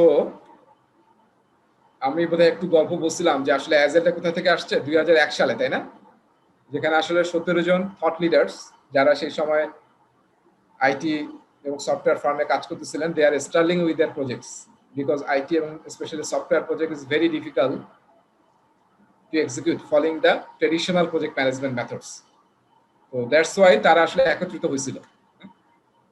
সো এটা কবে, ফেব্রুয়ারি 2001 সালে, এবং তখন তারা আসলে একটা নতুন অ্যাপ্রোচ তৈরি করার চেষ্টা করতেছিল, যেটা আসলে তারা আসলে সেই সময় যে ছিল অনেকগুলো মেথড সেই সময় ছিল যেগুলো ম্যানুফ্যাকচারিং ইউজ হতো সেকেন্ড ওয়ার্ল্ড ওয়ারের পরে, যেমন লিন, তারপরে কানবান, তারপরে লিন থিঙ্কিং, হ্যাঁ, এরকম যে ম্যানেজমেন্ট টেকনিকগুলো ছিল। তো সেখান থেকে আসলে তারা অ্যাজাইল এর একটা ম্যানিফেস্টো তারা লেখে। ঠিক আছে, 2000 সালে, 1 সালে, মাত্র 20 বছর আগে।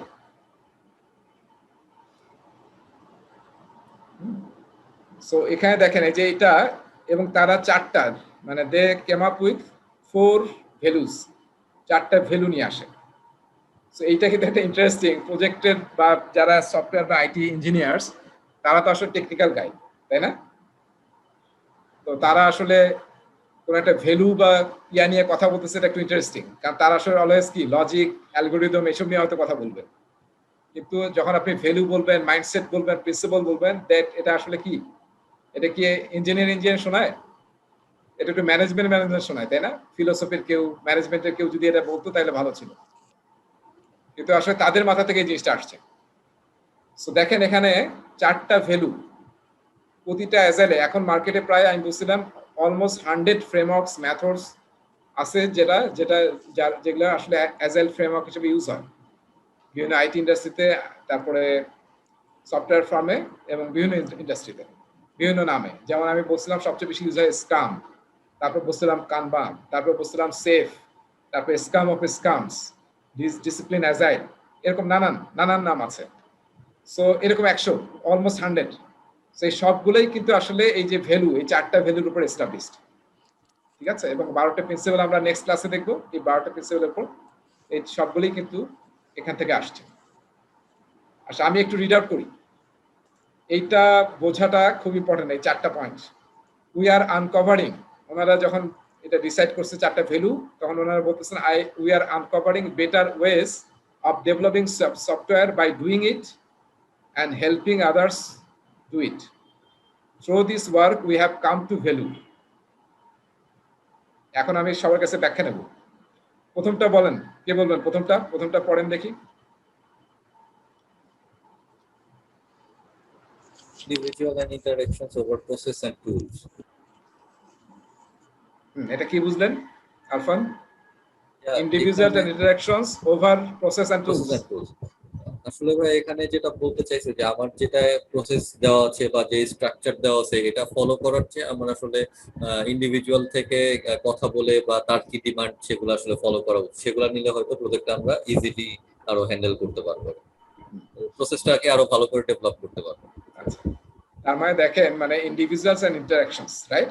তার মানে আমরা ইন্ডিভিজুয়াল এবং ইন্টারঅ্যাকশনস, মানুষ, পিপলকে আসলে পিপলের মধ্যে ইন্টারঅ্যাকশন, মানুষ, ইন্ডিভিজুয়ালিটি, এগুলোকে আমরা বেশি প্রেফারেন্স দেব ওভার কি প্রসেস এন্ড টুলস। যে খালি প্রসেস, এটাই আছে প্রসেস, এর বাইরে যাওয়া যাবে না, এটাই ফলো করতে হবে, টুল আছে এই টুল এইটা ইউজ করবো আমরা, নো। হ্যাঁ, ওভার প্রসেস এন্ড টুলস আমরা ইন্ডিভিজুয়াল এবং ইন্টারঅ্যাকশনকে প্রায়োরিটি দেব। সেকেন্ডটা একজন পড়েন, সেকেন্ডটা। Working software over comprehensive documentation. হ্যাঁ, এখানে সফটওয়্যার শব্দটা একটু আমরা কেটে দেব, কারণ এখন আসলে সফটওয়্যার না, ওনারা সফটওয়্যার জন্য বানাইছিল, এখন আমরা এটাকে বলবো ওয়ার্কিং প্রোডাক্ট। হ্যাঁ, মানে প্রজেক্টের যেটা output, working product over comprehensive documentation. মানে কি হলো এটার উসমান? মানে হচ্ছে যেটা চলছে এখন অনগোয়িং, মানে যেটা আমরা ইউজ করতেছি প্রোডাক্ট, সেটাই আমরা বেশি দেখবো, উই উইল ভ্যালু দ্যাট। আর ডকুমেন্টেশন এটা আমরা একটু কম প্রায়োরিটি দিব। আচ্ছা, ওকে। এখানে ওয়ার্কিং সফটওয়্যার মানে হচ্ছে মানে বা ওয়ার্কিং প্রোডাক্ট, মানে আমরা প্রায়োরিটি দিব যাতে খুব quickly we can deliver some product, some part of the product that is workable over documentation. Right. ঠিক আছে, আমরা খালি ডকুমেন্টেশন বানায় 6 মাস কাটাই দিলাম। ট্রেডিশনাল প্রজেক্টে কি হয় আপনারা সবাই জানেন যে ট্রেডিশনাল প্রজেক্টে আমরা প্ল্যানিং মানে 80% 90% কিংবা 100% প্ল্যানিং কখন করি আমরা? শুরুতেই। তো তখনই আমরা ডকুমেন্টেশন 6 মাস পরে যদি বলেন যে প্রজেক্টে কি হয়েছে, বলবো যে ভাই আমরা প্ল্যানিং শেষ করে ফেলছি। কিন্তু অ্যাজাইল কি বলতেছে যে কম্প্রিহেনসিভ ডকুমেন্টেশনের চেয়ে we will focus more on কিভাবে আমরা ডেলিভারি দিতে পারি কাস্টমারকে ওয়ার্কিং প্রোডাক্ট, ওয়ার্কিং সামথিং। মনে আছে যে ইটারেটিভ ইনক্রিমেন্টাল? জি ভাই। হ্যাঁ, ওই দেখেন এগুলো কিন্তু এখান থেকে আসছে, এই যে এই 4টা ভ্যালু থেকে আসছে। কিন্তু ডেলিভারেবল থাকবে একটা ছোট ছোট হ্যাঁ। ডেলিভারেবল। আমরা ওয়ার্কিং সফটওয়্যার আগে focus working software, not documentation. অ্যাজাইলে এটা এক্সেপ্টই করা হয় না যে আপনি 2 সপ্তাহ বা 4 সপ্তাহ বা 6 মাস পরে প্রেজেন্টেশনে স্পন্সরদেরকে দেখালেন পাওয়ার পয়েন্ট প্রেজেন্টেশন দিয়ে, বললেন যে আপনি এখন পর্যন্ত আপনার সমস্ত ইনিশিয়েশনের চার্টার লিখে ফেলছেন, ডকুমেন্টেশন বানাই ফেলছেন, সব প্ল্যানিং ডান, আপনি বেশ ভালো প্রোগ্রেস করছেন প্রজেক্টে। এটা অ্যাজাইলে নট প্রেফার্ড। অ্যাজাইলে বলা হচ্ছে আপনি স্পন্সরকে দিয়ে তখনই কোনো প্রোগ্রেস দেখাবেন যখন তারা টাচ করে দেখতে পারবে yes something is happened already. ঠিক আছে, সেটা হচ্ছে ওয়ার্কিং প্রোডাক্ট। আচ্ছা, 3 নম্বর আসেন। 3 নম্বর কে? Customer collaboration over contract negotiation. হ্যাঁ বলেন, এটা কন্ট্রাক্ট নিয়ে তো অনেক কাজ করো, বলো এবার। ভাইয়া সেটা হলো যে ইজিপশিয়ানরা যখন আমাদের দেশে আসছিল তখন ওরা অ্যাগ্রেসিভ রোল আউট করার জন্য বলতেছিল যে হাউস ওনারের সাথে কথা বলে একটা কাগজে সাইন করে আমরা কাজ শুরু করে দিব, কারণ টার্গেট ছিল পার মান্থ 300 সাইট বা 400 সাইট অন এয়ারে দিবে। সো ওরা যদি অ্যাগ্রেসিভ রোল আউট করতো, সো ওরা এই জিনিসটাই ফলো করছে আসলে, যে কোলাবোরেশনটাই বড় বিষয়, এখানে কন্ট্রাক্ট বানানোর বিষয়গুলো সেগুলো আসলে ওভার দ্য টাইম হয়ে যাবে। আস্তে আস্তে করব, ওভার দ্য টাইম আমরা করব। ঠিক আছে, কন্ট্রাক্টে আর একটা কি, আর আমরা দেখেন যখন কাজ করি প্রজেক্টে, খেয়াল করেন যখন আমরা প্রজেক্টে কাজ করি তখন আমরা কি করি, জেনারেলি কন্ট্রাক্টে যা বলা আছে এর বাইরে will not move A step, তাই না? একটা স্টেপও সামনে পিছনে যাব না, এরকম আছে না অনেক লোকজন? এইটা না, কিন্তু আমরা কেন করতেছি প্রজেক্টটা? আমরা কাস্টমারকে কি করার জন্য? তাদের ক্যাপাসিটি বিল্ডিং এর জন্য, তাদেরকে আসলে আরো উপরে নিয়ে যাওয়ার জন্য। হ্যাঁ, সো কাস্টমার কোলাবোরেশনটা আসলে মেইন ফোকাস হতে হবে। Customer is the heart. Customer যদি আনহ্যাপি হয়, কিসের কন্ট্যাক্ট? হ্যাঁ, অনেক কন্ট্যাক্ট নিয়ে আপনি দেখা যাবে বছর বছর লিটিগেশনে আপনি লিগ্যাল ইয়া করবেন, টাকাও পাচ্ছেন না, কিছু পাচ্ছেন না। কারণ কি? কাস্টমারের সাথে কোলাবোরেট হয় নাই, আপনার কাস্টমারকে আপনি প্রায়োরিটি দেন নাই।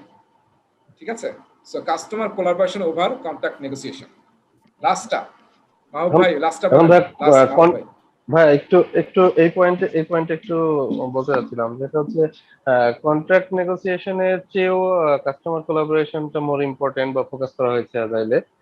তো সেক্ষেত্রে কন্ট্রাক্টটাও যদি লক না হয়, সেক্ষেত্রে এর আগে আমরা যেটা শিখেছিলাম যে স্কোপ ক্রিপিং হয়ে যাওয়া বা গোল্ড প্লেটিং হয়ে যাওয়া, এই বিষয়গুলো তো চলে আসবে সেক্ষেত্রে যদি কন্ট্রাক্টটা লক না হয়। হ্যাঁ, আচ্ছা, এখন অ্যাজাইল কন্ট্রাক্ট নিয়ে কিন্তু আসলে ডিফারেন্ট ভাবে অ্যাজাইল কন্ট্রাক্ট মেইনটেইন হয়। ট্রেডিশনাল প্রজেক্টে কন্ট্রাক্ট দিয়ে অ্যাজাইল ম্যানেজ করা টাফ। সো অ্যাজাইল কন্ট্রাক্টিং বা অ্যাজাইল প্রকিউরমেন্ট কিন্তু একটু ডিফারেন্ট হয়, যেখানে আসলে আমরা ওটাকে বলা হয় অ্যাজাইলে মাস্টার সার্ভিস এগ্রিমেন্ট। কিছু ব্যাপারে মানে ফিক্স কিছু ব্যাপারে এগ্রিমেন্ট হয়, আর কিছু থাকে ওপেন। হ্যাঁ, সেটা হয়তো ম্যান আওয়ার বা কি বলবো এটাকে অ্যাট অ্যাকচুয়াল কস্টে দেওয়া হবে, কিন্তু এটা ওপেন থাকবে, একদম স্ট্রিক্ট থাকবে না। হ্যাঁ, আমরা যেমন ট্রেডিশনাল প্রজেক্ট ইনক্রিমেন্টাল ডেলিভারির সাথে সাথে হয়তো বা তার কন্ট্রাক্টটা মানে কন্ট্রাক্ট প্রাইস বা বিডিং প্রাইসটা চেঞ্জেবল বাড়তে থাকবে, চেঞ্জ হতে থাকবে, এডিশনাল ডকুমেন্ট অ্যাড হতে থাকবে। আমরা যেমন ট্রেডিশনাল প্রজেক্ট ম্যানেজমেন্টে আয়রন ট্রায়াঙ্গেল বলছিলাম, তাই না, যে স্কোপ, টাইম, কস্ট। কিন্তু অ্যাজাইলে বলা হয় আমরা ট্রেডিশনাল প্রজেক্টে স্কোপটাকে ফিক্স করি, করে আমরা তারপরে কস্ট এবং টাইম বের করি। কিন্তু অ্যাজাইলে কিন্তু উল্টা করা হয়, স্কোপটাকে একদম ওপেন রাখা হয়। Scope is open, requirement is open, কারণ মার্কেট ডাইনামিক্স চেঞ্জ হয়ে যাচ্ছে, কাস্টমার রিকোয়ারমেন্ট চেঞ্জ হয়ে যাচ্ছে। আপনি যদি ফিক্স করে দেন তাহলে কি হবে? সেই ভ্যালু তো ক্রিয়েট করতে পারবেন না। সেজন্য স্কোপ ইজ ওপেন, কিন্তু আপনি অন্য দুটোকে কন্ট্রোল করবেন, সেটা হয়তো বিভিন্ন কন্ট্রাক্ট ইউজ করে। ঠিক আছে, এবং আমরা দেখবো যে কিভাবে অ্যাজাইলের টাইম ম্যানেজ করা হয়, কিভাবে কস্ট ম্যানেজ করা হয়, আমরা দেখবো সামনের ক্লাসে ইনশাআল্লাহ দেখবো। কিন্তু স্কোপটা আমরা রাখি ওপেন, ঠিক আছে। আর ট্রেডিশনালি কি করি আমরা, স্কোপ ইজ ফিক্স। আচ্ছা, এরপরে আসেন মাহবুব ভাই, বলেন দেখি লাস্টেরটা। Responding to change over following a plan, মানে একটা কোনো কাজ করার সময় তো প্ল্যান করা থাকে, প্ল্যানের ভিতরে থাকে কোন কোন কাজগুলো সব ডিটেলস দেওয়া থাকে, কিন্তু যদি কোনো চেঞ্জ দরকার হয় তাহলে প্ল্যান বাদ দিয়ে ওই চেঞ্জটাকে করে নিতে হবে আর কি। রাইট, মানে এখানে অ্যাজাইলের মেইন থিম হচ্ছে welcome change at any stage of the project. চেঞ্জের জন্য চেঞ্জকে ওয়েলকাম করার। ট্রেডিশনালের সাথে কিন্তু খুবই কনফ্লিক্ট আছে এখানে প্রতিটা কথাবার্তায়, খেয়াল করতেছেন আপনারা। আমরা যে ট্রেডিশনাল মাইন্ডসেটে আছি, প্রতিটা চারটায় কথাই কিন্তু একদম অ্যাটাক করতেছে আমাদেরকে। ট্রেডিশনাল প্রজেক্টে কিন্তু ডান দিকের গুলো সবচেয়ে বেশি প্রায়োরিটি দেওয়া হয়। Process and tools, comprehensive documentation, contact is the main thing, following a plan, plan যেটা করছি উইল নট মুভ, হ্যাঁ ওই প্ল্যানের বাইরে যাব না। কিন্তু অ্যাজাইল কি বলতেছে, responding to change, welcome change, এটা বেশি প্রেফারেন্স দিচ্ছে, ঠিক আছে। আচ্ছা, তারপর দেখেন লাস্টের কথাটা is very important, that is while there is value in the items on the right, right কোনটা, এটা রাইট সাইড, আর এটা কি লেফট। আমরা অবশ্যই জানি এটা, কিন্তু ওরা বলতেছে যে আমরা while there is value in the items on the right, ওরা কিন্তু ডিসএগ্রি করতেছে না। রাইটের সব জিনিস valuable, this part, we value the items on the left more, কিন্তু আমরা অ্যাজাইলে এই লেফটের গুলোকে আমরা কি করতেছি, মোর এমফাসিস দিচ্ছি, ভ্যালু দিচ্ছি। এটা কিন্তু মনে করার কিছু নাই যে আমরা এটাকে বাদ দিচ্ছি। No, we are also giving value the right side, right points also, but we are valuing the left items more, ঠিক আছে। সো এই যে আমরা এটা দেখতেছি, অ্যাজাইলে কিন্তু মনে রাখতে হবে, অ্যাজাইলকে বলা হয়, কি বলা হয় জানেন, এই টার্মটা আজকে মাথায় নিয়ে নেন, agile is a mindset based on this 4 values and 12 principle. Next ক্লাসে বলবো আমরা। আপনার মাইন্ডসেটটা চেঞ্জ করতে হবে। ট্রেডিশনাল মাইন্ডসেট যদি রাখেন, তাহলে আপনি অ্যাজাইলের প্রতিটা পদক্ষেপই আপনার কাছে খটকা লাগবে, এবং আপনি আসলে ওয়েলকাম করতে পারবেন না অ্যাজাইলকে। আসলে আমরা নিজেরাই অ্যাজিলিটি কিন্তু খুব একটা পছন্দ করি না। আমরা যেমন ফিক্স জিনিসগুলোকে দেখে অভ্যস্ত, তো ওটার বাইরে যখন কোনো চ্যালেঞ্জ আসে তখন কিন্তু কি ওটাকে মেনে নেওয়া টাফ হয়ে যায়। সো এই চারটা হচ্ছে আমাদের values: individuals and interactions over process and tools, working product over comprehensive documentation, customer collaboration over contact negotiation, responding to change over following a plan. So এটা আমাদের মাইন্ডসেট। তাহলে আমরা বুঝতে পারছি, তাই না? এই যে লেফট রাইট কি বুঝতে পারছি?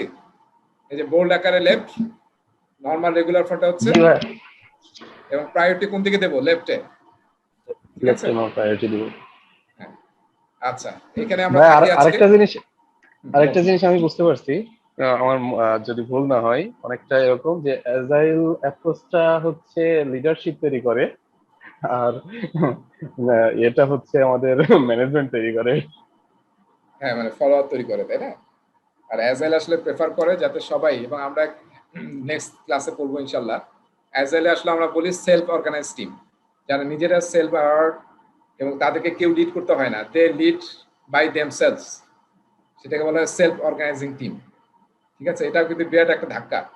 আমরা নর্মালি ট্রেডিশনাল প্রজেক্টে কি করি, প্রজেক্ট ম্যানেজার সবকিছু তৈরি করে, হ্যাঁ, সিনিয়র লোকজন তৈরি করে আমাদেরকে দিবে, আমরা সেটা কাজ করবো, অ্যাসাইন করবো, আমরা কাজ করবো। নর্মাল ম্যানেজমেন্ট এইভাবে কাজ করে, নর্মাল ট্রেডিশনাল প্রজেক্ট কিন্তু এইভাবে কাজ করে, কাজ অ্যাসাইন করা থাকে, আমরা খালি কি করি, এক্সিকিউট করি। কিন্তু অ্যাজাইলের টিমে যারা কাজ করবে, they will be self organizing team. তার মানে তাদেরকে কেউ কাউকে বলার দরকার নাই যে তুমি এটা করো, তুমি ওইটা করো, তুমি এটা কেন করলা না, হ্যাঁ এটা তো এখন করা উচিত ছিল, এটা তো সবচেয়ে প্রায়োরিটি, এটা কেন করো নাই, এটা কেন ভুল হলো, নো। তারা নিজেরাই যখন যে পরিস্থিতি লাগবে সেই পরিস্থিতিতে they will self organize themselves as per the need of the project, as per the need of the business value creation. ঠিক আছে। সো আমরা অ্যাজাইল নিয়ে কথা বলবো। অ্যাজাইলে কিন্তু সব জিনিস খুবই ফ্যান্টাস্টিক, খুবই মজা, এবং আমরা এমব্রেস করি অ্যাজাইলকে, দেখবেন যে আসলে আমাদের মানে অনেক কিছু চেঞ্জ হয়ে যাবে আমাদের চিন্তা ভাবনা। এবং চমৎকার সব জিনিস আছে যেগুলো আমরা ইউজ করে, আমরা কিন্তু কোলাবরেটিভ ইউজ করে এরকম না যে একটা দিয়ে দেবো, আমরা এর আগে দিন একটা ভিডিও দেখা করে আমরা এখন কিন্তু ইউজ হয়। আমরা একটা জিনিস নেক্সট ক্লাসে করবো যেটাকে বলা হয় ডেইলি স্কাম বা ডেইলি স্ট্যান্ড আপ মিটিং। গোল হয়ে দাঁড়ায় মিটিং করা, প্রতিদিন সকালে অফিসে ঢুকে মিটিংটা হবে। এই মিটিং কিন্তু এখনো সিভিলের প্রজেক্টে হয়, যেমন টুল বক্স মিটিং বলি। এই যে কেউ থাকেন যে মেট্রো রেলের যে কাজ হচ্ছে, কেউ আশেপাশে থাকেন, অনেকেই আছেন, দেখবেন যে সকালবেলা 8টা সাড়ে 8টার দিকে পুরো টিম গোল হয়ে, মাঝখানে বিভিন্ন টুল থাকে ওদের টুল বক্স, তারা কিন্তু গোল হয়ে মিটিং করে এবং কাজগুলো ডিসাইড করে যে আজকে কে কোন কাজ করবে, কিভাবে কাজ করবে, আজকে রেসপন্সিবিলিটি কি, দে ডিসকাস। আপনি কেউ খেয়াল করছেন কিনা রাস্তায় যাওয়া আসার সময়? কেউ খেয়াল করছেন? চাকরি চোখে পড়ছে?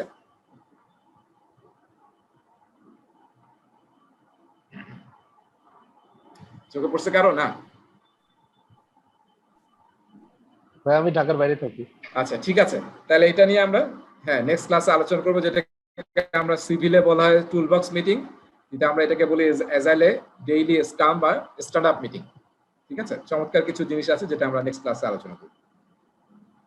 সো আমাদের নেক্সট ক্লাস কবে হবে?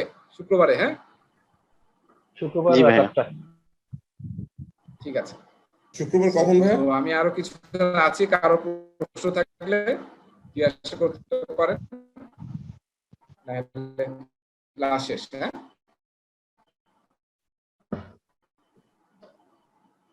হ্যাঁ স্যার, ঠিক আছে, আজকে ক্লাস শেষ। আমি কিছুক্ষণ আছি, কারো প্রশ্ন থাকলে এই পেন আসনি, এমনি অফিসিয়ালি ক্লাস শেষ।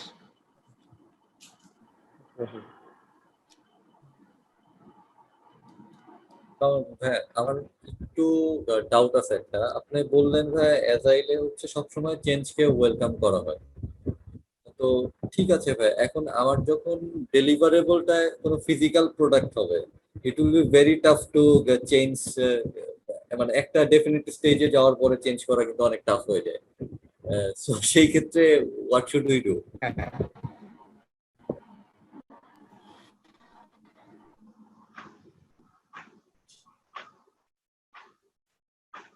কি হয়ে যায়, প্রশ্নটা একটু সাউন্ড ইয়ে হয়েছিল। আচ্ছা, আমি আসলে বলতে যাচ্ছিলাম যে অ্যাজাইল সবসময় চেঞ্জ ঠিক আছে, চেঞ্জ নিচ্ছে, কিন্তু আমার ধরেন প্রোডাক্টটা একটা ফিজিক্যাল প্রোডাক্ট যেটা আমি বানাচ্ছি, হয়তো আমি একটা মোল্ড মেকিং করতেছি, তো হঠাৎ করে আমার ডেলিভারেবলে যদি আমি চেঞ্জ করতে চাই, it will be very tough to change the mould and everything. তো সেই ক্ষেত্রে ভাই অ্যাজাইল ফলো করাটা কতটুকু ইফেক্টিভ, আমি এটা একটু সব জায়গাতে অ্যাজাইল ফলো করতে পারবেন না। আর অ্যাজাইল কিন্তু যদিও বলতেছে ওয়েলকাম চেঞ্জ, হ্যাঁ, কিন্তু ওরা যে বিভিন্ন ফ্রেমওয়ার্ক ইউজ করে, যেমন অ্যাজাইলের সবচেয়ে পপুলার ফ্রেমওয়ার্ক বলছিলাম স্ক্রাম। স্ক্রামে ধরেন 2 সপ্তাহ বা 4 সপ্তাহের ইটারেশন থাকে, মানে 4 সপ্তাহ পর পর আমরা একটা ডেলিভারি দেবো, ঠিক আছে, বা 30 ডেজ পর। এই 30 ডেজের মধ্যে জেনারেলি খুবই এমার্জেন্সি না হলে they don't take any change. এই 30 ডেজের মধ্যে ওরা লক করে ফেলে। রাইট ভাই, এটা জানার জন্য আর কি, এটা আসলে জানতাম না তো এই জন্য। রাইট, নাহলে তো কাজ করতে পারবেন না, না তাহলে কোনো তো হবে আউটপুটই না। আসবে না, কোনো আউটপুটই যদি আসবে না আমি যদি এরকম চলতে থাকে। 2 সপ্তাহ পর বা 1 সপ্তাহ পর পর যদি এইটুকু এই স্টেপ আমার শেষ, I will not take any change from that step, এটা হলে তো সমস্যা করে। নেই। হ্যাঁ, এর মধ্যে যদি খুব হাই প্রায়োরিটি বা এমার্জেন্সি বা ক্রিটিক্যাল কোনো ইস্যু আছে সেটা তারা নেয়, কিন্তু এমনি কোনো কাজ তারা নেবে না। যদি আসে সেটাকে তারা আবার রেখে দিবে ব্যাকলগে, পরে সেটা শেষ হয়ে গেলে তখন ওরা ওই ব্যাকলগের সেই আইটেম নিয়ে কাজ শুরু করবে, not in the middle of A backlog. Right, এটা হলে ভাই টাইমলাইনও অ্যাচিভ করা সম্ভব, তারপর প্রসেসও ঠিক থাকবে আর কি। হ্যাঁ রাইট, কিন্তু আসল উদ্দেশ্য হচ্ছে খুব অল্প সময়ের মধ্যে আপনাকে ভ্যালু ডেলিভারি করতে হবে। এক্স্যাক্টলি, মানে ফিজিক্যাল কিছু বা কোনো ডেলিভারেবল দেওয়া যায়, উই আর ওয়ার্কিং। আচ্ছা ভাই, আমার হচ্ছে গত ক্লাসের মানে প্রজেক্ট লাইফ সাইকেলের ওখানে একটা কনফিউশন আছে। সেটা হচ্ছে ইটারেটিভ লাইফ সাইকেলে আমরা দেখেছি যে অ্যানালাইজ এবং অ্যানালাইজের পরে অ্যানালাইজ ডিজাইনে এখানে কিছু প্রোটোটাইপিং হচ্ছে বা রিফাইন হচ্ছে, এরপরে একটা ডেলিভারি হচ্ছে। আর পরবর্তীতে যেটা ছিল ইনক্রিমেন্টাল, সেখানে analyse design build test and deliver, সেটার হয়তো বা ভ্যারিং সাইজ হতে পারে বা টাইম ফ্রেম ডিফারেন্ট হতে পারে প্রত্যেকটা ডেলিভারি। সো প্রত্যেকটা ডেলিভারি টাইম ভেরিয়েবল যাই হোক, কিন্তু এর মাঝে যে ডিজাইন বিল্ড, এইখানে কি কোনো রিফাইনিং এর কাজ হচ্ছে কিনা বা রিটেস্টিং এর কাজ হচ্ছে কিনা? হ্যাঁ, এখানে যে হতে মানে এখানে মানে ডাইরেক্ট যদি ইনক্রিমেন্টাল বলেন তাহলে আসলে আমরা তখন আসলে হবে না এরকম না, কারণ প্রতি জায়গায় তো টেস্ট কিন্তু আছে, হ্যাঁ, টেস্ট রিফাইনমেন্ট এগুলো কিন্তু হইতেই থাকবে, হবেই আচ্ছা মানে, এবং সেটা ওই সাইকেলের জন্য কিন্তু ইটারেশনের যে ঘটনাগুলো আছে সেগুলো কিন্তু ওই সাইকেলের মধ্যে থাকতে হবে, আচ্ছা আচ্ছা, যাতে বুঝতে কারেক্ট পারছি। হয়, কারেক্টনেস দেখি আমরা। ওকে, বুঝতে পারছি। অ্যাকচুয়ালি ওই যে ফিগার গুলো আছে ইয়েতে অ্যাজাইল প্র্যাকটিস গাইডে, ওইখানে হচ্ছে ইটারেটিভ লাইফ সাইকেলের যেমন হলো ফিগারটাতে একদম স্পেসিফাই করে দিয়েছে যে হ্যাঁ, প্রোটোটাইপিং হচ্ছে, রিফাইনিং হচ্ছে, রিটেস্টিং হচ্ছে, এরপরে ডেলিভারি হচ্ছে। বাট ইনক্রিমেন্টালের ক্ষেত্রে ওরকম কিছু লিঙ্কিং নাই, জাস্ট 5টা স্টেপ শেষ করে ডেলিভারি, দেন নেক্সট স্টেপ। হ্যাঁ, ওটা আসলে সিম্পলিসিটির জন্য বলা হচ্ছে, না তো দুইটার মধ্যে আবার খিচুড়ি পাকা যাবে, এবং অনেকেই তো অলরেডি মাথায় একটু গোলমাল লেগে যায় যে দুইটা আসলে আলাদা করার কি কোনো দরকার আছে। তো এই জন্য দুইটা সিম্পল রাখলে আসলে আলাদা করা যায় না, এলে আবার দেখবেন যে দুইটাই মনে হবে যে একই জিনিস, এরকম মনে হতে পারে।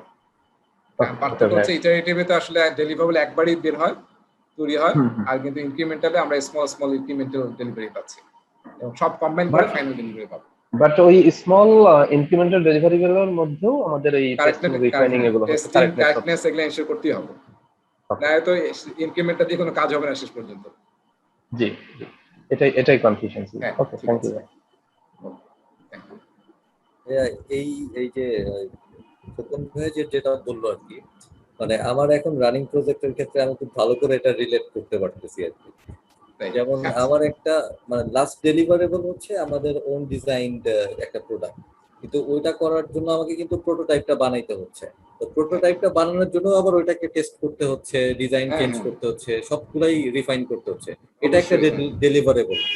এটা একটা ইনক্রিমেন্টালে যদি আমি চিন্তা করি, প্রত্যেকটা সেপারেটলি ইনক্রিমেন্টাল একটা একটা করে দিচ্ছি। কিন্তু আমি যদি লাস্টটাকেই আমি প্রজেক্ট যদি আমি লাস্টটাকেই মনে করি যে আমার ফাইনাল ডেলিভারেবল একটাই যদি চিন্তা করি, সেই ক্ষেত্রে হয়ে যাচ্ছে ইটারেটিভ আর কি। ইটারেটিভ হয়ে যাচ্ছে, রাইট। রিলেট করলাম ভাই একটু। হ্যাঁ, রাইট, ঠিক আছে।